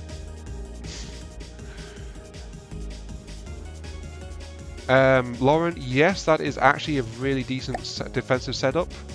Lauren is asking if 4 meters of metal plus 1 layer of alloy plus double shielding plus a strong laser anti-missile system plus a ton of anti-torpedoes is a pretty good defense. Yes. Yes, that is generally a pretty good defense. Also, what I was doing is I was actually going to go over to the Corollas. Sorry, not the Corollas. I was going to go over here and grab some shells. Wipe 1 by 1 by 10. And yeah, Raz is pointing out based on ship size by his standards, which is also a good point.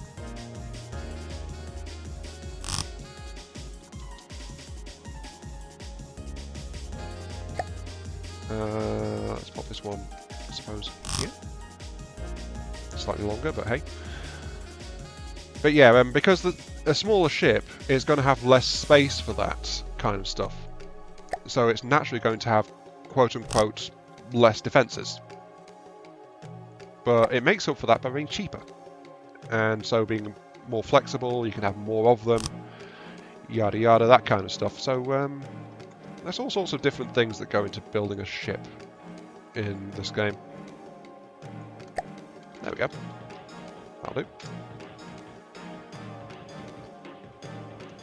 Now then,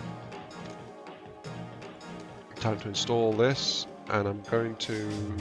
I just wiped it. Right. You didn't see nothing. Didn't see nothing at all. Okay. Let's get this over here. And I'm going to put those, I think... Let's put it here. Or nothing armor scheme must be acquired. Well, the thing is, if I stick to my 25 meter width, on the Rexarius, then that leaves me with 7 meters hull space for defensive measures on the outside before it hits something important. So depends on what you would call quote solid armor. I know for a fact that my design is going to be less armored than craft of equivalent size, but its narrow profile will already give it better efficiency when it comes to speed, so it's going to be faster at the very least. So there is that, I suppose. Why does Corolla... Oh wait, Corolla's Rex is refining fuel. Of course it is. That's why it keeps salvaging a little bit of material.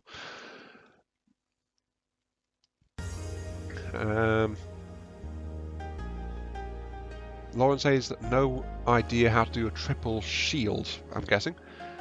Well, Rexarius kind of butterflies it along the entire side. That's how it's got such thick shields.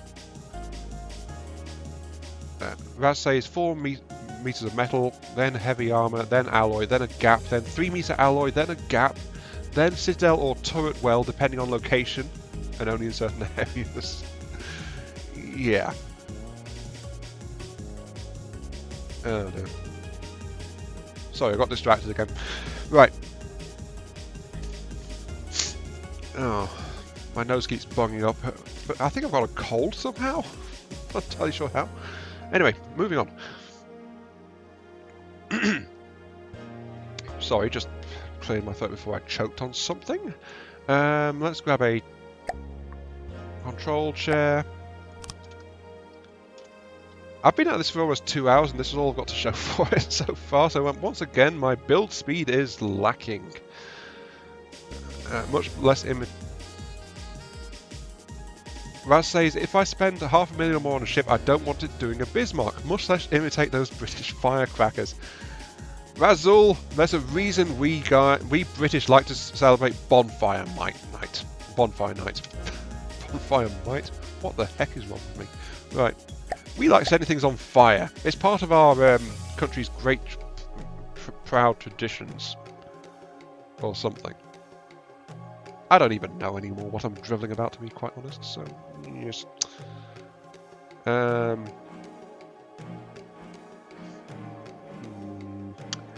What I'm thinking is, I'm going to go work on the main turret first.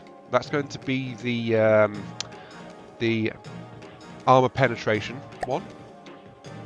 I want that, I want a... Let's go for a 3 meter base. Then...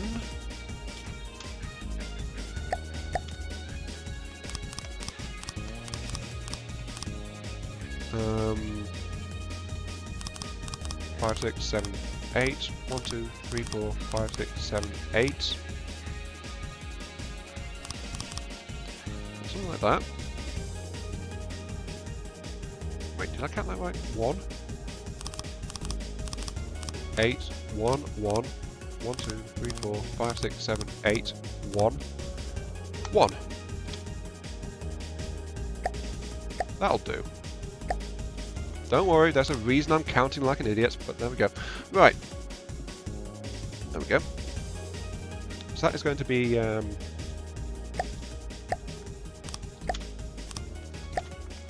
like that, which means that is going to be like... that. And then this is going to be... probably not going to do recessed turrets, quite honestly. If I'm going to put 3 meter L mantles on this, then I don't want to do recessed, but if I'm going to put 2 meter... Actually, if I'm going to use the main guns, it's going to be against big ships at ideally a distance. If it's smaller craft getting in, then I want the smaller craft to be against the sub-guns, which is going to be the shield breakers and sabos. But if I want to put in the Hesh shells, that's going to be longer distance bombardment style attack, which means I want the AA mantle. There we go. Worked it out. Right. 1, 2, 3, 4. Which means that is going to be the base of the turret cap there. Or something. Yeah, that's going to be the base of the turret cap. This is for hull armouring. And then this is the seat of the gun itself. Yeah, that looks good. Okay, this is going to be pretty darn heavy. But hey, details. Right. Now, if I want to mirror this, because I'm working out distances and things. Right. 3. Whoops. You didn't see me delete nothing.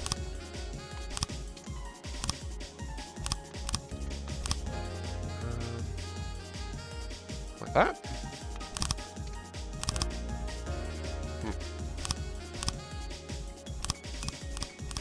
That circle. I think that's a circle. Is that what I want to do? I have got to fit in a width of 1, 2, 3, 4, 5, 6, 7. Which will, and this size of turret cap will put it 1, 3, 5, 7. It'll put it like there.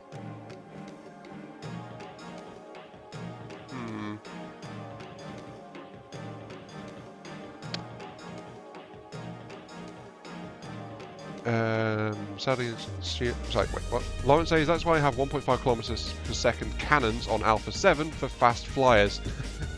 Yeah, 1.7 kilometer cannons is definitely doable. Might be slightly overkill in a lot of cases though. Swordfit is not a fast flyer, hence why the Bismarck wasn't that well suited against it. Didn't expect some long sword boy to torp you up the rear. Okay. And I think we're getting onto a discussion of like how the Bismarck got killed, aren't we? If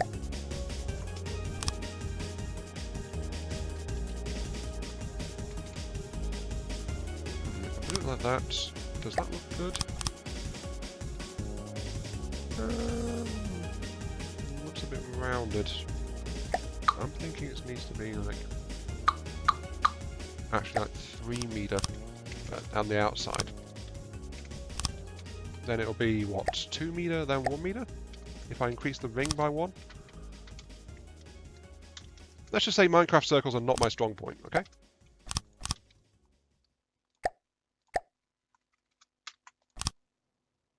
That's about right.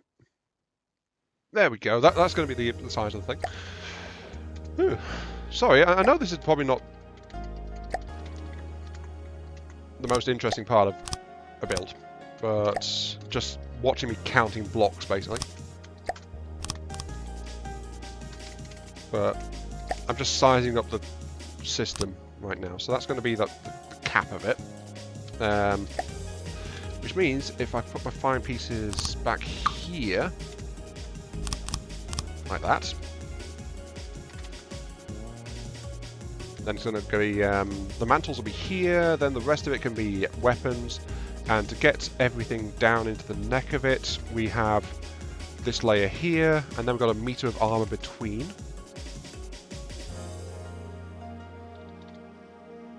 Have a long back to the turret back rather than circle. Depends on the turret style, honestly. What I'm thinking is like, yeah,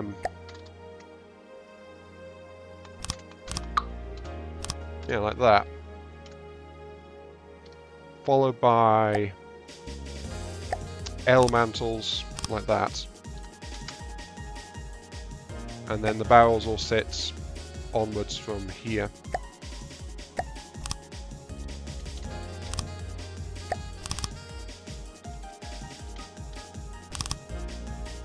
So it's going to be a bit like that. I know, it's a bit of an odd turret design, but that's how I tend to build the turret, so it's like, yeah.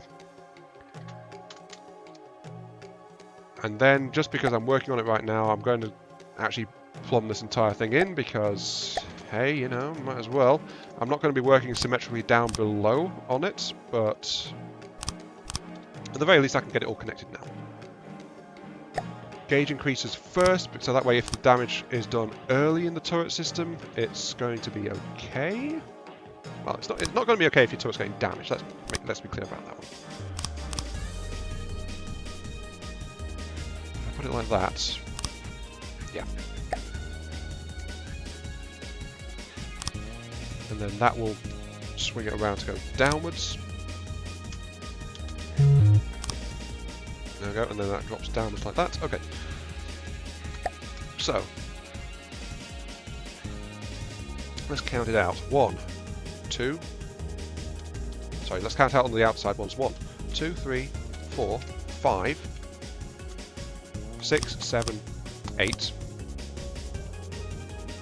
So that's 8 on those. On the inside turrets, it's 1, 2, 3, 4, 5 to get to there as well. So that's 5. So the inside turrets are 3 short, which I can actually get away with if I modify the rear of the turrets a little bit. So if I do it like that, makes the inside turrets a little bit more vulnerable to losing their stuff. But I can put 3 more there, and there we go. We've got a quad 500 like that. So that's a start. Next up, remember the railgun settings. These shells are intended for 25 thou in rail draw. In fact, because of the arrangement, we can actually put the rails underneath. So this, of course, removes any kind of armor plating from the actual system itself, the actual turret cap. So it's going to rely on not getting hit, basically. If this thing gets hit head on, it's going to get damaged pretty bad. It's not very tough, but let's be fair. If a main battleship turret is getting hit by a high explosive or armor penetrating round, it's in a bad place, no matter what. So yeah, details. Let's go ahead and set you down and set you to not allow railgun spin, and let's start expanding your rails. Doesn't need to be actually pretty. 25k sounds like a lot. Oh, sorry, I missed some stuff.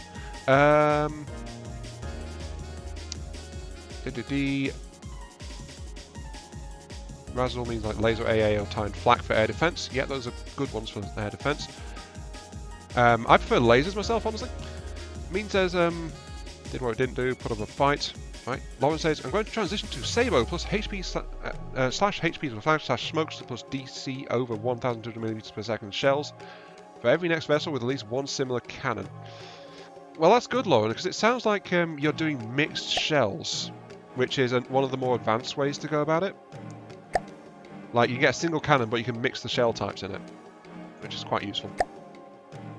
Let's see. When this thing fires, it will draw 241,000 energy per shot with a rail of this size. That's a little bit over specification, that, honestly. Let's drop it down a little bit, because since we're going with a really big battery and a really big system, we can actually make the railguns more efficient. That's still way higher than we want, because 25k sounds like a lot to use on a single shell, but I actually deliberately lowballed it so we can take advantage of some of the effects here, like this. So 25k is a lot, but with a power system attached to this, it is not that much.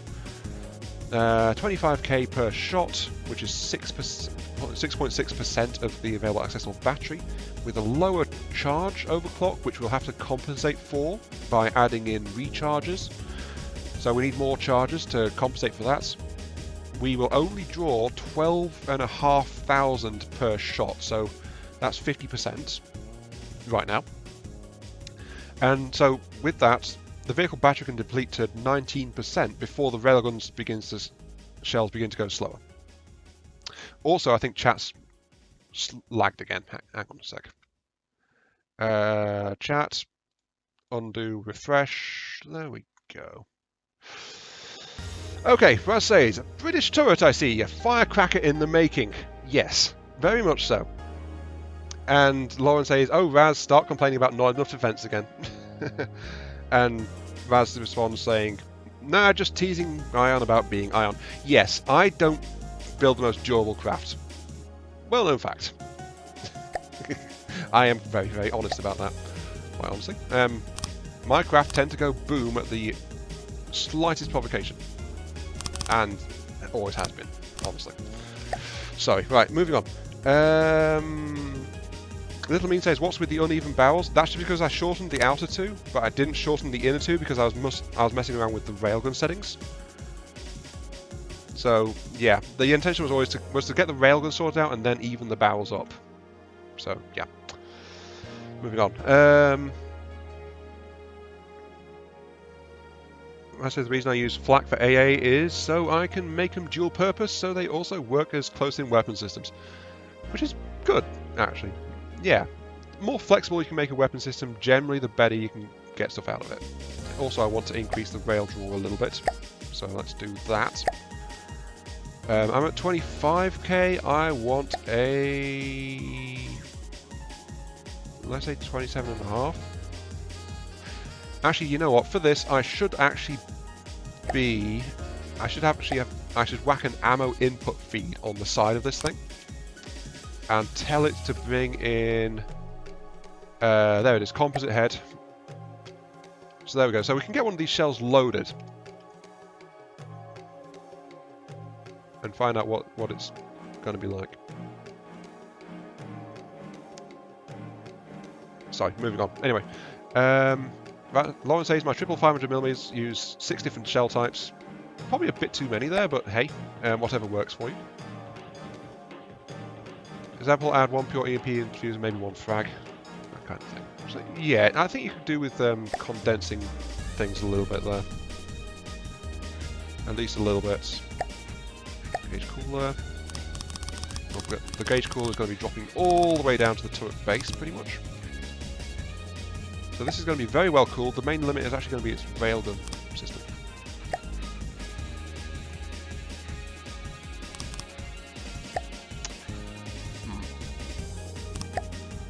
As long as you don't... Side point.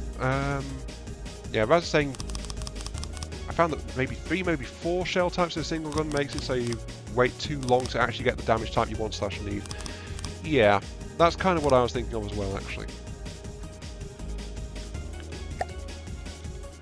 So that might be something worth considering. How often do you want a given shell type to work? But if a cannon is like firing really quickly, then more shell types will be more viable. But if it doesn't fire often, then it's like, you know, you do have a long wait between different shell types. This is honestly all the internal structure I need for this cannon. There we go. There we go. Look at that. It's a complex cannon indeed. Yes. Right, sorry, moving on. Check out shell. As long as I don't check out shells and how your craft behaves, I assume you underrated my craft, of course, lack of knowledge about them. That's true, Lauren. I didn't actually go into detail about them because I was trying to be working on this, so I apologise for that. But the stream was never about looking at someone else's stuff anyway. Wait, which cannon have I plugged into it? Oh, I've plugged in the middle one. Oops. Okay. You're still waiting. Okay. Looks like... What? Okay. Sorry. I'm trying to keep talking about what's going on in the chat just so we know... just so anyone who watches the VOD later doesn't get thoroughly left out on everything, you know? Because Hazeldown makes a very strong point. Anyway, sorry, moving on. Look like more... Yeah, Little Mean is making a comment about the size of the barrels. And I agree they are way too small.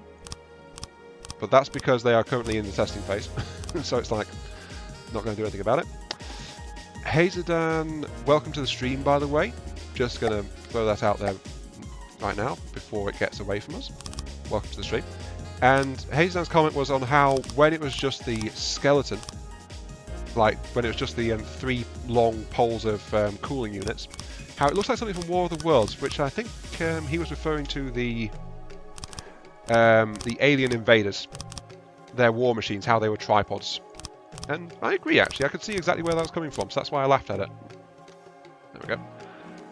That's the main ammo rack for this cannon. I'm going to set all of you to that so you can get it loaded. You should be able to, unless the thing's messed up. 8 meter shell for 7.5 meter. Oh. My genius strikes once again. There's no ammo on this thing. Of course it can't load shells. There's no blooming ammo. Right. And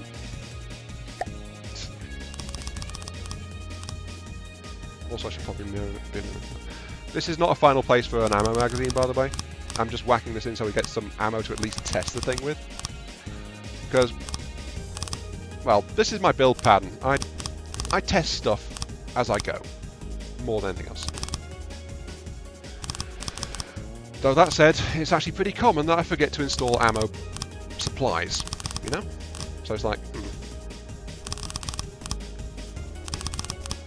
that'll do. Just throw that in. Right.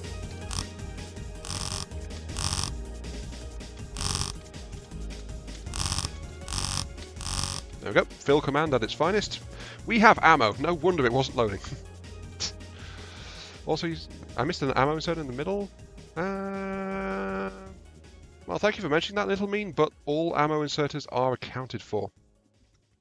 Unless I missed one at the top. No. Did I miss one at the bottom?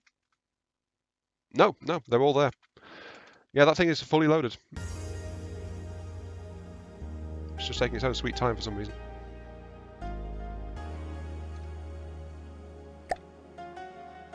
Because I know I've got enough ammo to load these things.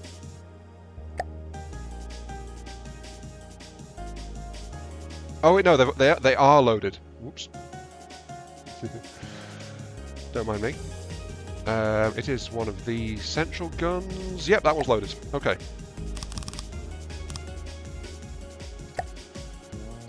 So I just added another like 20 meters to it, just like that. There we go. So that's one of the primary cannons.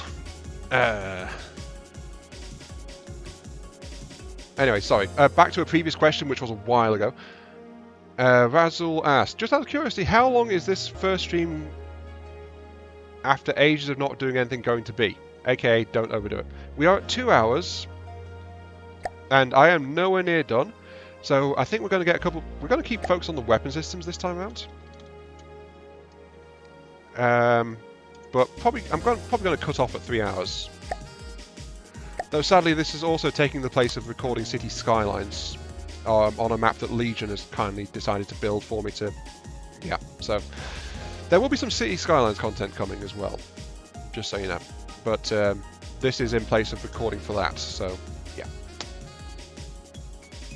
Oh, Lauren laughed at that. Then Little Mean said, "Shh, overwork him. We don't pay minimum wage in the Chinese sweatshop factories for nothing. Just don't give him independence. We Brits learned that the hard way." I'm onto your schemes. Oh, wait, there's a bit more. Little Mean continues after Hazeldan's comment of War of the Worlds. I think you missed one ammo inserter in the middle on the corner. The bottom of the top back left corner.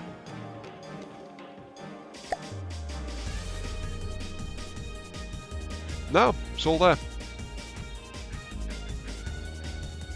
Yeah, oh, I think I know why you're thinking that, though. This is not actually a full 9 ammo clips. It's actually 8. There's one missing on the inside edge. No, thank you for reminding me of that one, though, because there was something I did for that, which is like, oh, wait, this is a different design from what I was thinking of. Right, okay, we can fit in, yeah. Great. Oh, wait, it doesn't quite fit properly because we've got the cooling system going by it over there. So we can fit one more in, I suppose. There we go. Yeah, we got the space for one more. There's not enough room there because of the cooling, the links of the internal system there. But yeah, thanks for that though. We've brought an extra thing in there now. That's all right. Okay, so this thing is loaded. I was messing with railgun settings. Let's continue. Wait, I was messing with the railgun settings on this one. No, I don't want firing restraints. I want that. Copy to clipboard. And I'm going to install that on the central cannon, since that's the one that I've actually wired up for activation. There we go. 21. 27... 30?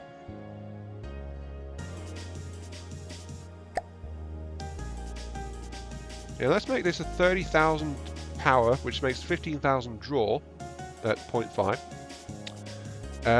But we're going to take 16% and throw that into accuracy. That's 0.43. If we do that, then it's not changed. I don't know why. It's not updating right now. So okay, I think from the depths is also a bit tired. But yeah, okay. So that'll be 16% for accuracy, or is it just? Oh, it's just because it's not charged. Oh right, okay. It seems for accurate test results we need to actually bother to charge this thing. Let us do so. And this is why we have the War for the Worlds Walker style arrangement, because this is perfect for just installing chargers in the central core of the system itself. So just do it like this.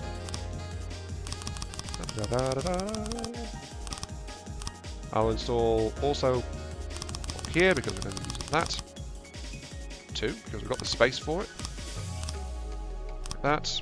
And then that one won't work, so I'll just go up by 1 and use the rest of it here. I've got that central space there, but I'm not sure what to do with it, so I'm going to leave that be for the moment. I can come back and do something with it later. More charges. All the way down to the bottom. There we go. Okay.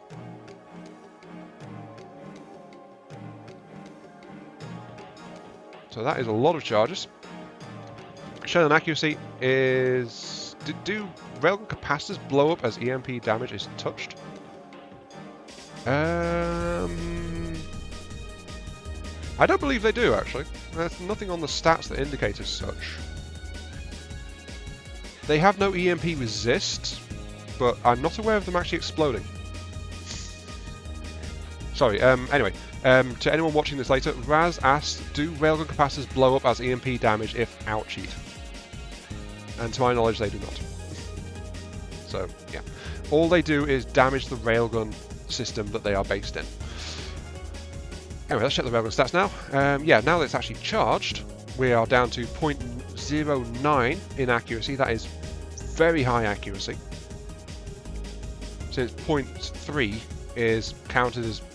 Well, the old standard still applies that 0.3 accuracy is decent for a long-range cannon of a several kilometers range, because you've still got a good chance of hitting something. 0.09 is phenomenal accuracy. The railgun is giving an extra 282 meters per second to the shell. Railgun takes 6.76 seconds to fully charge. However, we can increase the number of charges a bit further to bring that down a little bit more. So, as we know from testing, the actual gun reload is about 5 seconds. And we've got this extra neck space anyway, so we might as well use that. Right, so if we do that, the railgun is now operating at 6.4 seconds. There is some room for some more railgun shenanigans to make it more efficient.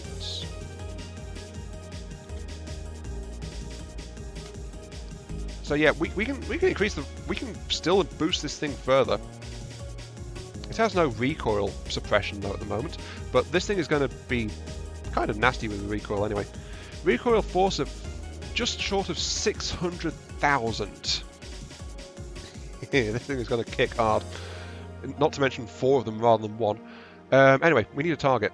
let's get in our good old punching bag, the Kingstead. Come on in, please.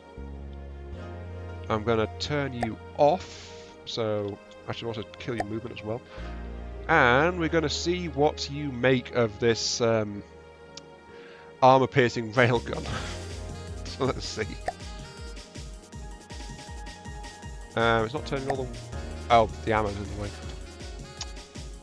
Ugh. Give me a second while I just cut the ammo supply down to size. La-di-da-da. There it goes. Right. Yep, testing time. Since we've got the railgun, we are now calibrating the railgun's internal mechanism to see how well it'll work, because there is more we can do for this. We do have more room in the turrets to do more stuff to it. So, yeah.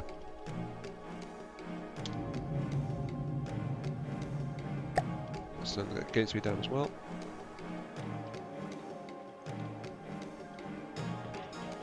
Still reloading?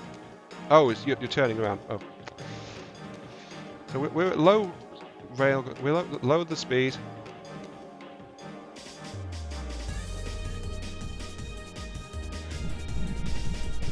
There we go. One very unpleasant package heading straight for it. Let's see, what's the cooldown on that thing now? It says the cooldown is 0.14 seconds. Okay, this cannon is going to fire basically as fast as we can get the capacitor charged up. So, yeah. That's the drawback of using cooling vents for the internal mechanisms. Jeez. Okay, let's go ahead and continue with the shell.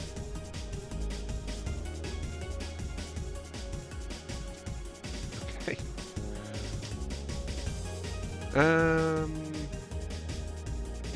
Sorry, I missed something.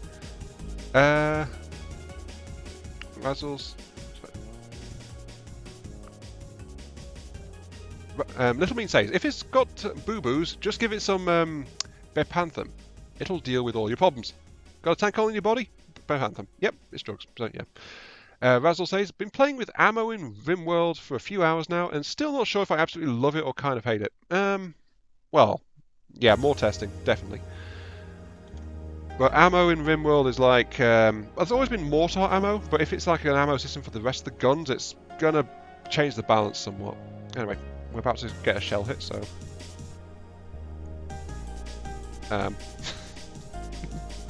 well, one layer is gone. Oh, I see things. It got in here and then detonated. Of course, the Kingstead is mostly empty space, though, isn't it? So, the main shell... The shell punched through the outer layers and then detonated in the middle. However, the shell actually doesn't have anything it can do if there's space. So actually, the Kingstead is not a very good target. At least that area of the Kingstead is not a... jeez. Sorry. Lauren says, that's what I call German engineering. Little Mean says, but he's British, it's Royal Engineering. Yeah, there's a reason why some of my fleets I designate with ARS, Ionian Royal Ship. That's where that one came from. Yeah, that was ineffective just because of the spacing, so the Kingstead spaced armour slowed that one down. Okay, which means we're going to have to shoot where there's a turret, because reasons. Yep, let's see. Razzle says the ammo mod also completely overhauls the combat system. Ammo is just an optional component. Fair enough.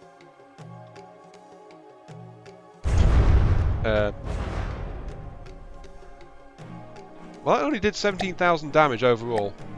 6,000 kinetic plus 1,000 explosive. But yeah, that is a deck turret though. On the deck turrets, they don't expand downwards, do they? No, they don't. Corollas Rex is not a very good target for this thing. Let's be honest. Well, Little Mean is saying load in a thicker boy. Yeah, I need a bigger target, honestly, for this. Does anyone know a nice thick ship that I can pummel with armor-piercing shells?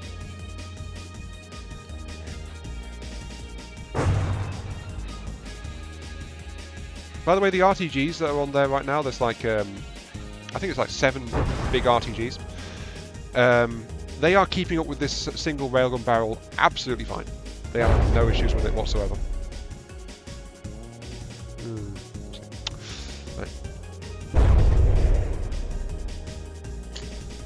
On the bright side though, this is actually tearing chunks out the armour though, so it is doing something at least.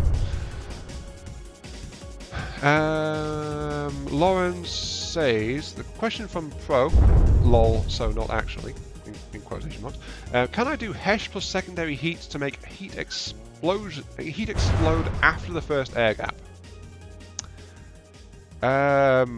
So HESH explodes, shell clips go further. Unfortunately, yeah, I'm with Raz on that one, who says not to his knowledge. The secondary water is a trigger the moment the first payload is, yeah. The shell delivers all payloads when it first ignites, as far as I'm aware.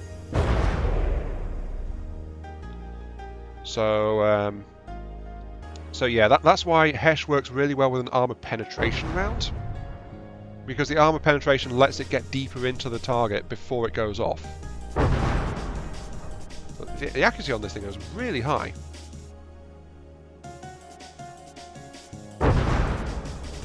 Because all the shells are hitting up with near pinpoint accuracy at this kind of range. Which is pretty good, actually. Mean says, try some of the God tier Onyx Watch ships. The problem with that mean is that I need to actually turn off the AIs before they can do any damage to me. So, yeah, God tier stuff, they tend to be pretty violent. I don't have a good target craft for this stuff. Let's see. But yeah, we do have a high piercing cannon. When we put it against like the turrets or things, though, it's doing a lot of damage. So, like that actually hit most of the armor plating, and it tore a hole, and then the second one just exploded it. Oh, Raz says he's got a target. Okay. Destroy enemy vehicles? Yes. Press F11 to pause it and then turn it off. Actually, Dammer and I were looking at this problem back when he was doing his earlier streams. The problem is, you spawn it in, but then the AI takes a moment to reset itself. That's when all the movement options appear. And if you've turned it off before that, it just resets and all comes back on again. And that's when it starts shooting at you. The cannons aren't so bad because the cannon barrels and turrets and things have to turn. But any missile systems will also fire immediately. So anything with missiles, it'll just attack straight up as soon as it gets a chance to. And there's nothing you can do to stop it at the moment. So, yeah. If I spawned in anything with missiles, as soon as the AI went, ooh, I can shoot at something, it'll just launch before you have a chance to stop it. So yeah.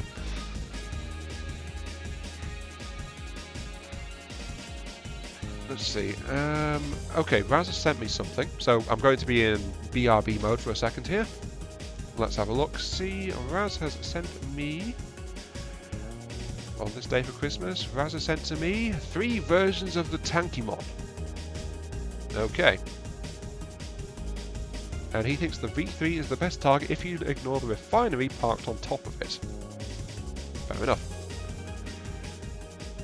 Just downloading all of those. Show me in the folder, please, as I call up the folders. That's the downloads folder, yes. As I sent to me 3 Tankymons, which I'll shift over to the viewing folder for immediate deployment. Okay. Raz said use the Mark III as a test target. Actually, we're not going to need the Color Specs in this, are we? I should probably just remove that one, just free up some resources. You know what, I'm going to keep that around. Actually, we might spawn it in before the stream is over. Never know. Right, load. Give me a Tankymon. Version 3. Tankymon. Gotta catch them all. Just ignore the refinery, he says, and I can see exactly why. Okay. Alright, it's a friendly ship though, so for testing, I need to grab it, shake it, mix it, set it to 100 meters because that's as far as the docking clamps allow. And on my test barrel, I need to install a guidance system. So, yeah, for friendly testing, a fall of shock predictor is your friend.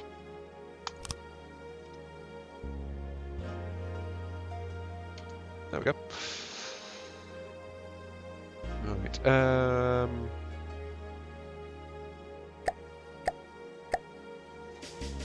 oh, wait.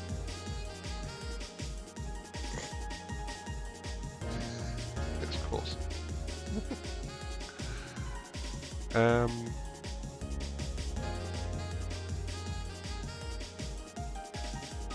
Yeah. This is not. This isn't going to work, actually. Not like this, unless I get a... You know, let's go over here. I need a new holder post. Hang on. Holder post!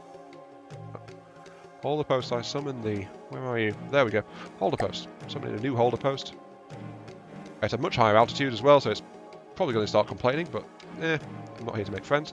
Grab the Tankymon off that thing, so grab that. And then that's going to be at the best distance as well. Oh, Lauren just said spawn another holding stick. Way ahead of you. And then I'm also going to set the angle control on this thing because holding post has got adjustable angles as well as pistons. So it's like, it's an all-purpose holding stick. No, not mine. Minus 90, that'll get it about in the right place. Yeah, that's pretty close. There we go. One Tankymon ready for shooting. Okay.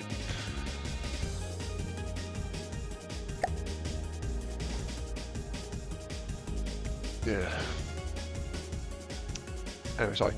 Lauren says, so now I have to mix and use the 5th difference from APHE even up to Sabo HE, Hesh, Heat, DC or whatever. I am too aware for 25% special damage reduction. Maybe a speed addition and AP is worth it. Yeah, speed. If your shell's a bigger shell, that's why I've got shells that are going 500 to 1,000 meters per second, so that the enemy has less time to intercept it.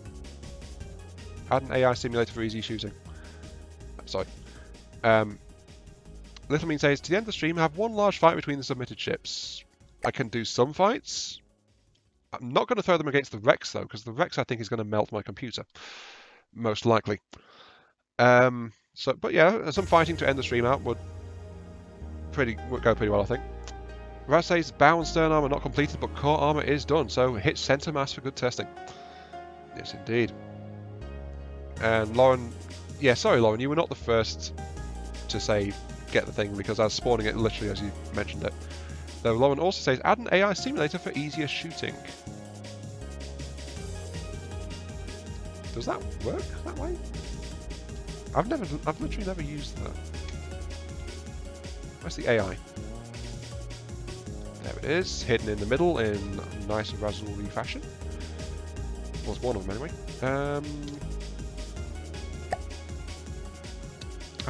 I've never messed around with the enemy simulator actually. Where even is it? Card slots?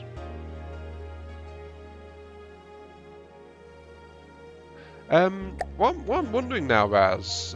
Sorry, Raz says if there is a target simulator, but I think you want to snipe the main guns first, just in case. Oh, that's the point. Yeah, it'll.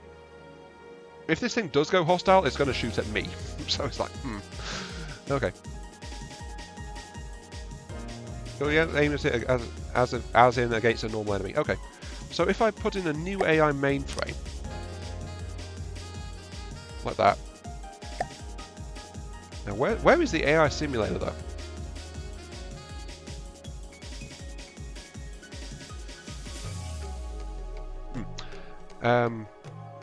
Raz says there is a target simulator inside it already, but again, yeah, don't want the gun shooting back. Lauren says I'll be able to shoot at it as normal, which is why I'm putting it on the nose here. Just so if we can activate one of them like that, it will do...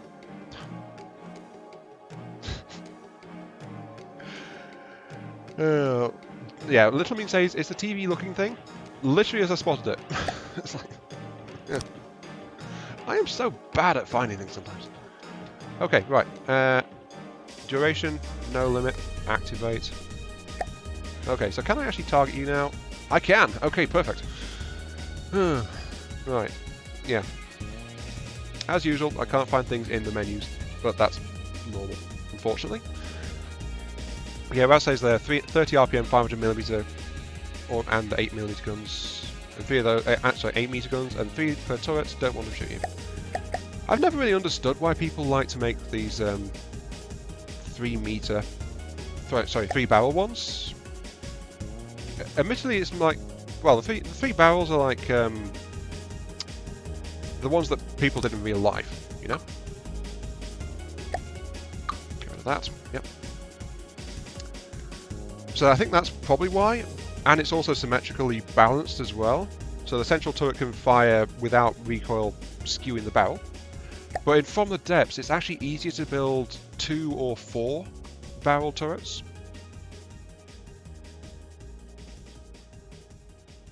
Ooh.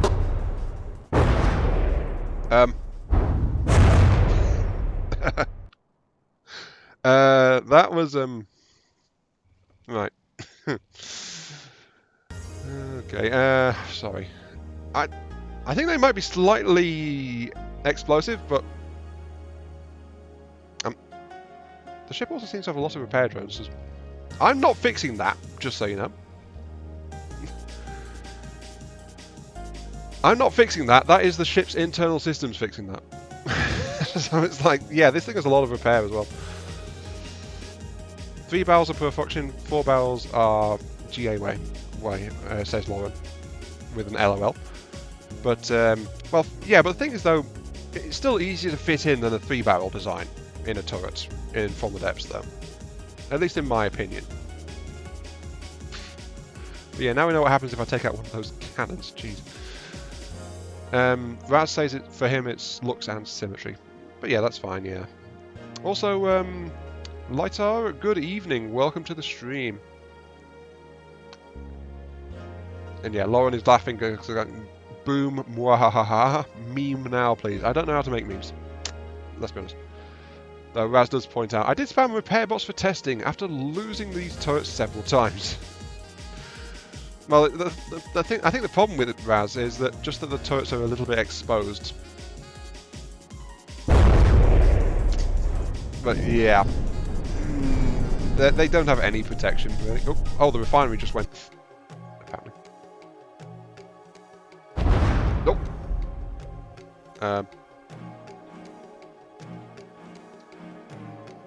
Okay.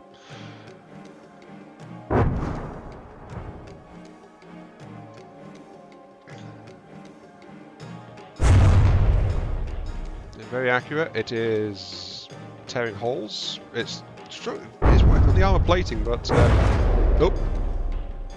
The first 2 shells ventilated the outer plating, then the third one just tore straight through the heavy armor layer. Yeah.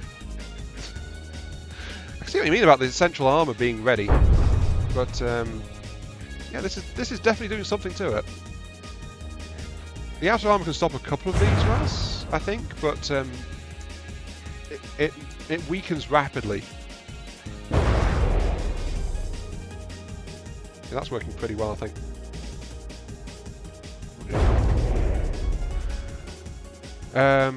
Lauren says, yeah, that's why I hate fighting Razor ships. They are almost Wolverines. Sorry, Wolverines? I think you mean Wolverines, don't you? I'm not entirely sure.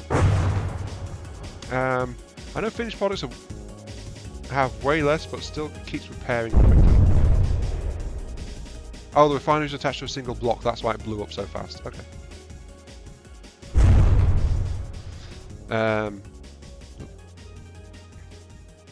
But yeah, this is an anti-armor shell, basically.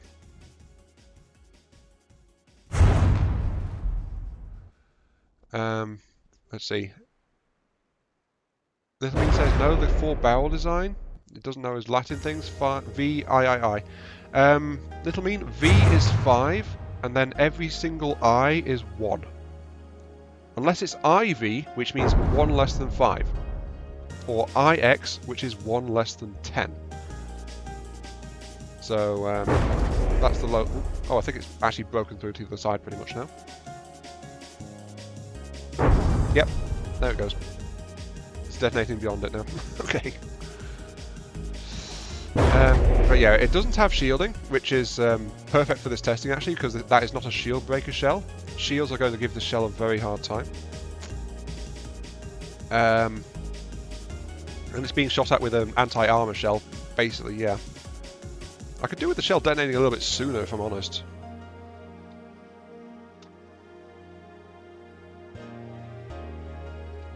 But the fact it still hasn't lost its ammo.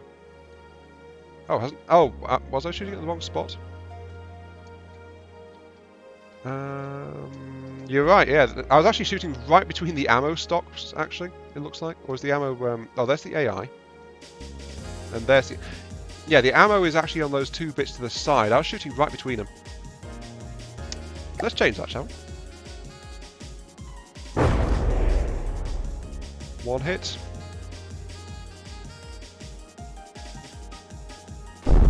Oh, second shell. That touched off an ammo explosion inside it. We can see from the glow. Yeah, there it goes.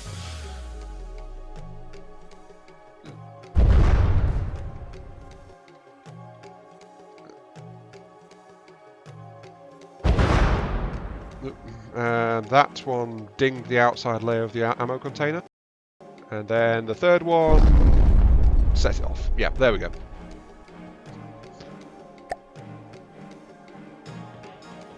Little Mean says, I believe we're the first to use 4-barrel designs in our battleships, unless the French built some. I don't know. Yeah, I don't really know either, to be quite honest. Also, how is resolution looking to you guys? I just glanced at my thing and it's... Unless it's auto... Hang on, I'm going to refresh that on my laptop. It's probably my auto resolution kicking in or something on there. Mirror on there. Let's get some more barrels involved.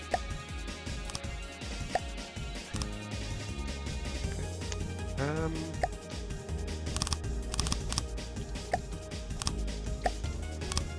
3 barrels. Your screen just broke. What? 2 shots lose 1 out of 6 ammo compartments. Okay, in your book, Maz. Well, there is that, Raz, but remember that this is... that was 1 barrel out of 4 that was just active. The res went from good for bad. Okay, so when the ammo explosions went off, there was actually a problem in the stream. Alright, good to know. Though it should be back to normal, though.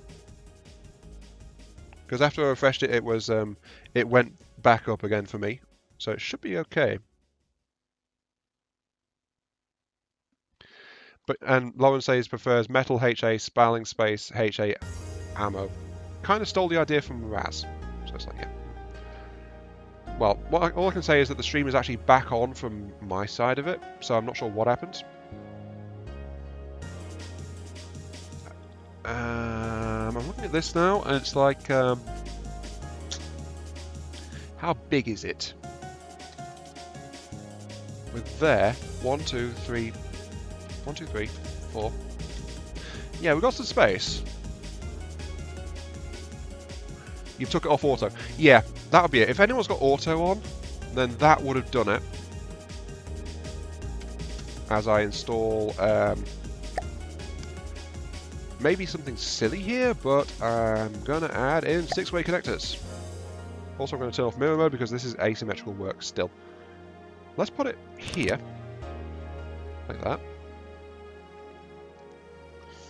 And I think we'll put one down here as well.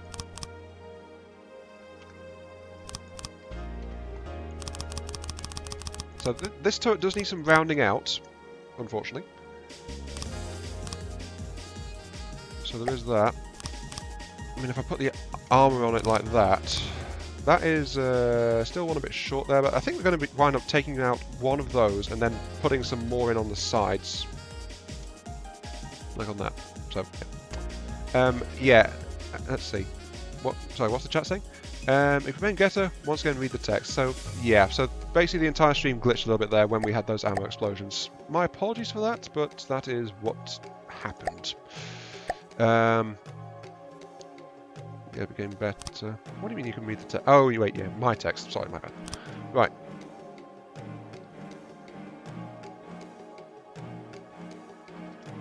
Lauren says, sure I won't be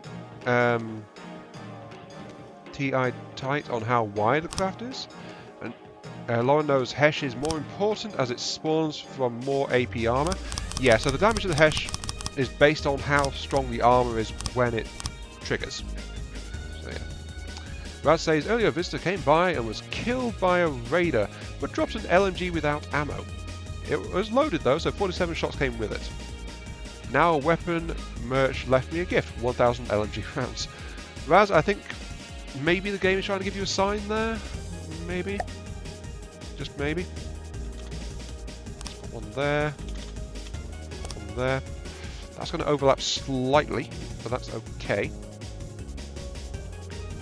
So I'm going to put one there. And there. Okay, just keep it going. Good. Advancing this railgun's technology even further. Yeah. I think that's 1, 2, 1. I think that's actually about right for the circle. I'm going to have to double check this thing against some, oops, some Minecraft circles or something, I suppose. Because I'm also going to have to work out the turret well for this thing too. Ugh. Okay, so I might have to delete that one there, but we have got some more in the sides. That's all that. We are at 160 out of 180. We've got, if we're going, yeah. So this is getting towards wrap-up time, I think. So it's going to just be this one.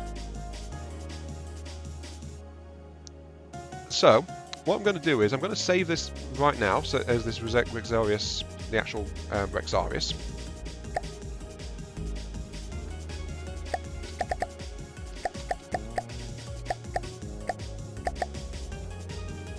Rexarius. ARS. DD. No, it's not a destroyer. What am I on about? DN, that's the one. Dreadnought. The Rexarius. Yeah, shave that.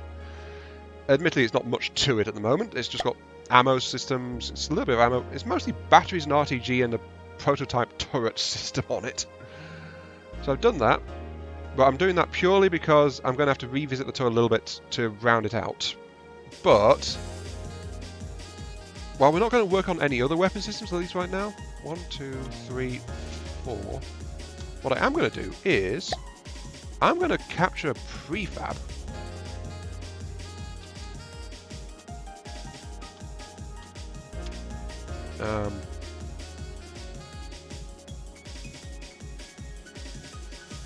$11? Is that wide enough? Yeah, okay.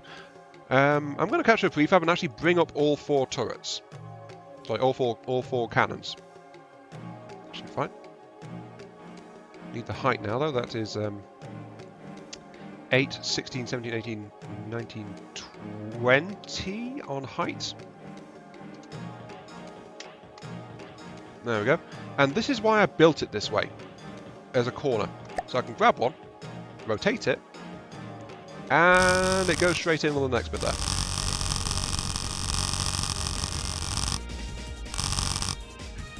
And again, just rotate it, slap straight in.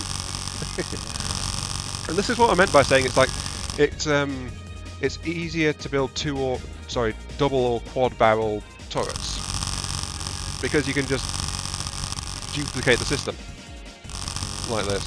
So it's like, yeah. Well, actually, technically, the easiest would be like twin cannon turrets. I'm gonna have to remove some batteries now, aren't I? Yeah, I am. I'm going to have to, for testing purposes, I must remove some of the battery. Because it's in the way. Yes. 1, 2, 3, 4, 5. Which I'll put here. Right, there we go. So, that's that. That's roughly what the final internal mechanism is going to look like. I need to get it all loaded up. I'm seeing some lag spikes now, so I think there's actually some frame loss going on. These guys are not actually connected though, so let's go ahead and do that. Because there's a little bit more I need to do to it, which is going to be cooling vents in the sides of it, like so, and some recharging systems as well.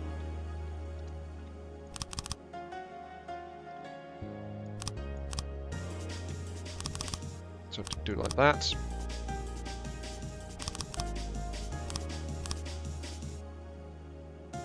There we go. Okay, and the other thing we need is to copy the settings from this guy since we've finalized those. Paste all. So there we go, 30,000, 15, accuracy buff, all that jazz, and paste to this one and to this one, so that's all in there. All 4 barrels are now active. And yeah, I can get some lagging. I'm going to despawn the test platform actually. Let's take you and despawn you. Just to reduce the load a little bit. So yeah, there we go. That's one weapon turret basically. It needs to be armoured, but that's one of the main guns. It's built for a 4-meter deck plating around its neck, which is a 3x3. It's pretty thick. If it gets hit directly on the cap, it's probably going to get damaged quite a bit, but it's going to do some fun stuff no matter what. And actually, let's take the shells and delete you. There we go. So yeah. That's roughly what the main one's going to be like in terms of its internal mechanism.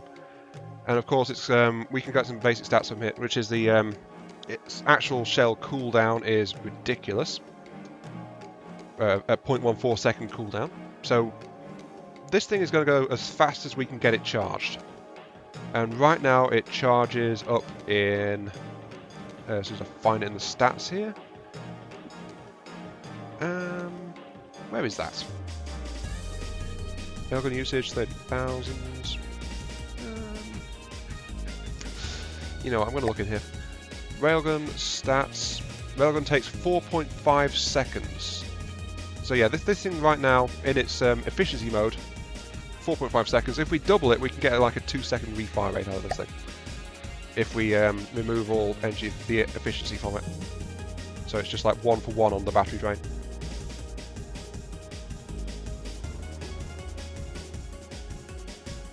So yeah, this is actually going to be pretty nasty, I think. Nope.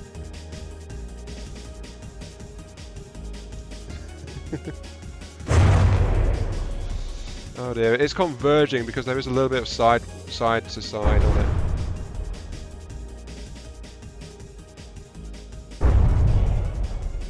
So yeah, it really doesn't care about the state of this thing.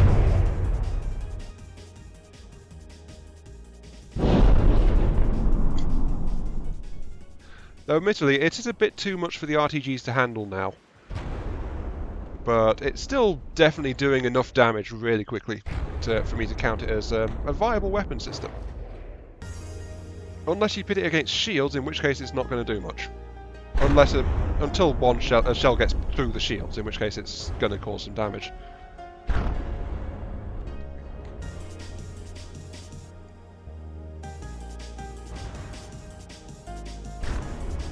But yeah, there we go. That is basically I've spent like almost 3 hours building the primary weapon system. The railguns which fire, well, the AP/HESH shells, so a little bit of hull breaking, but they are almost entirely anti-armor. But they are a decent velocity, very high accuracy, long-range bombardment-style weapon for taking out the whole, the systems of enemy ships. That's kind of what it does. How many main cannons? Probably only 2 or 3. 2 is the minimum, I'd say. Well, maybe 4 actually. Depends how much it costs. 6. Actually, yeah, Raz, that sounds like me. 6. Oh, that salvo went straight through it. Yeah, it's me. Probably going to be 6. Depends on the cost of the things, though.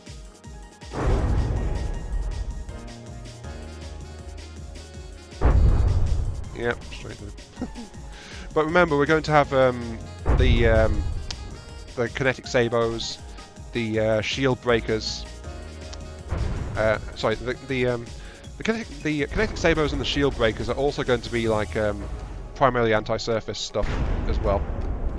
So those would be count as part of the main weapon system.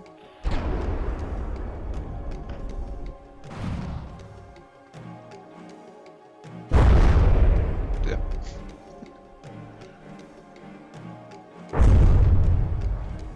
Ooh, ouch, it just went straight through that, through sheer AP. Because there was nothing loaded in that, it didn't detonate, but it just went straight through that turret. Ow.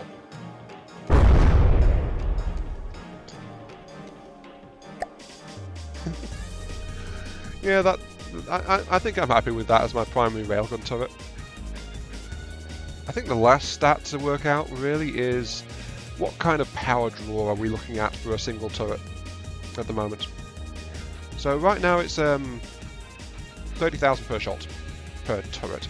Though we only need double that because each turret only draws half that from the batteries because of a 50% efficiency boost. So 30,000, that's 60,000 per salvo, and it fires every what was it? 4.5, wasn't it? 4.5 seconds. That's 60,000 power every 4.5 seconds for one of these things. Power every 4.5, which works out at 1,333 power per second to fire one of these things. Let's say 1,400 per second. That is 1,400 energy per second for one of these railgun turrets to be firing at full speed. Yes, little means it's fight time. Lauren says, I hope you won't have nowhere near the amount of power to run it, or it'll turn out to be 6 times the cost of your crafts. Well, let's put it this way, Lauren. This railgun, we just worked it out, it needs 1,000... Well, let's be a bit generous and say 1,400 per second to operate that. We can throw a fuel engine onto this thing and it would run.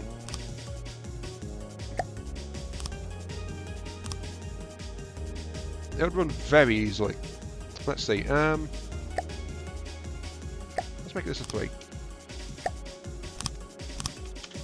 Let's put a... Oh wait, that won't work. I need to put it like that. An injector set. This will generate... How much does this generate? 400.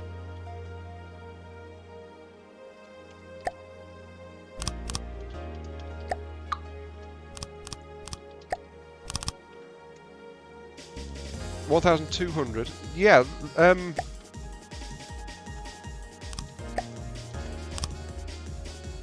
Just a little engine block like this. 1,600.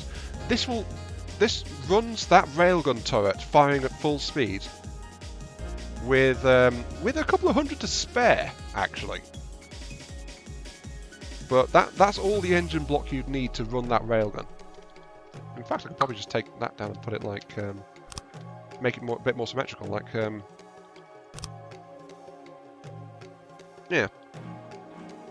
there we go. That's all the engine it needs. In fact, do we even need that one on the front? Oh, that's perfect. Yeah, that's all we need. There we go. So that provides enough power to run that. Which is nuts. But, yeah. Unless I've misjudged it. Have I? No, I get the thing I've made a mistake. 30,000.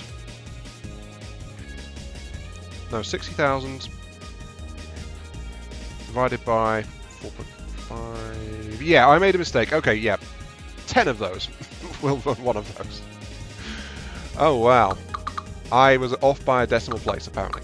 My apologies, but there we go. And, yeah, 1 second, because the YouTube chat actually crashed again. Ugh. There we go. So, yeah. Power per second already, yes. And yes, Raz, I was off by an order of magnitude. Math is bad. Sorry, Raz. Yeah, I realised that before I spotted your comment on the thing. Yeah, 13,000, not 1,300. Energy second is not power per second. Actually, Lauren, it is. In this case, it is. Because 1 horsepower translates to 1 energy per second in the battery, and that's what it's drawing off to charge the rails. So it's a direct conversion. If I take that fuel engine and convert it to run 100% into a battery, then it's literally just adding its horsepower output to the battery. Unless I am completely making this mistake here. Let's check now, because you've got me concerned. I need something over here. Okay, right, if I install a cylinder, just double check this. You are full power on the battery. Your output is 10. Does it say anywhere if it does that? Battery holds electricity, you make available. Yeah. I am pretty sure there's no multiplier involved beyond the modifier on an electric engine.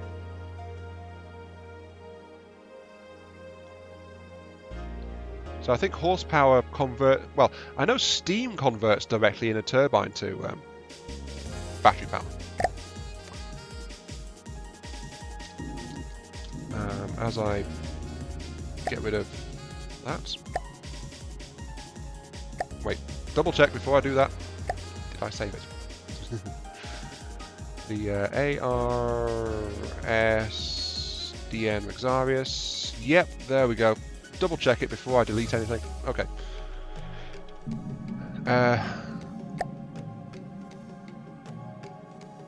Rexarius can be safely deleted. Yes. Let's boom.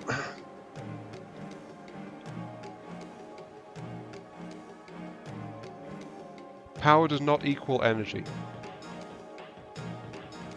Actual units won't be. What is joule per second? Actually, Lauren, are you sure about that? While I actually go back to the main menu really quickly to refresh the designer, because, you know. So you can... in my observations from the depths... Sorry, for the VOD, Lauren is saying energy per second is not power per second. The numbers will be right, but the actual units won't be. Watts is joule per second. So you can store 60,000 energy with 13,333 power in 4.5 seconds, and then use it within no time when shooting, but still power does not equal energy. In all my all the time I've been playing... wait, I think has chat crashed on me again? Oh, wait. Sorry, yeah, Raz has pointed that out. Raz points out that Lauren is talking physics, while I'm talking FtD. Yeah. That's actually a big difference right there. And that's what I was just thinking of. As the game... Have we crashed? Have we crashed? Is the stream still on? Better question. We have crashed. Pretty sure. Yep, we have crashed. Right. Okay.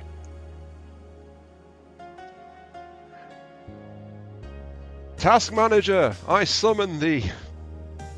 Come and save me from this program which is no longer working.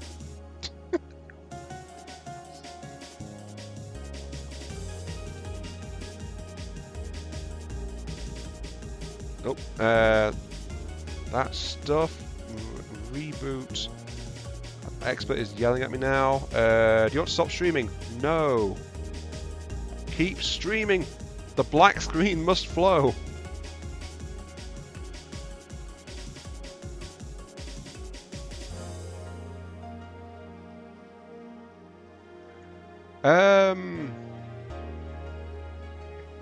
Insert Spider-Man copycat here. What?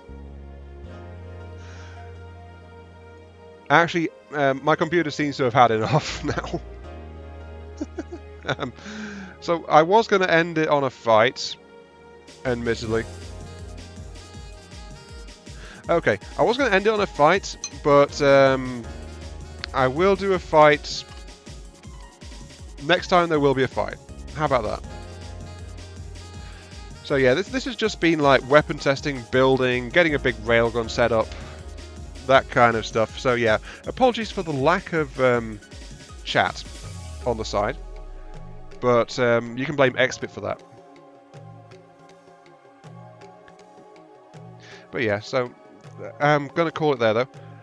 So thanks for joining me on this stream, this build. It's actually worked out better than I thought it would. And a lot of people seem to like be interested enough to at least drop in. So yeah, thanks for that.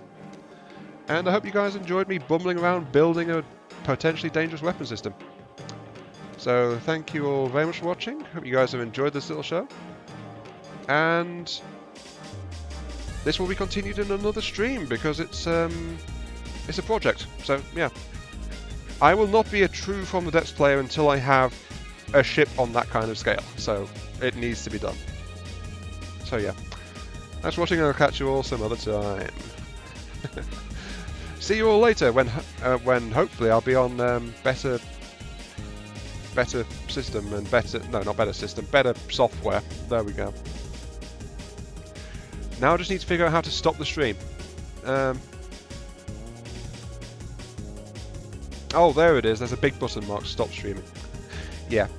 Good night, everyone.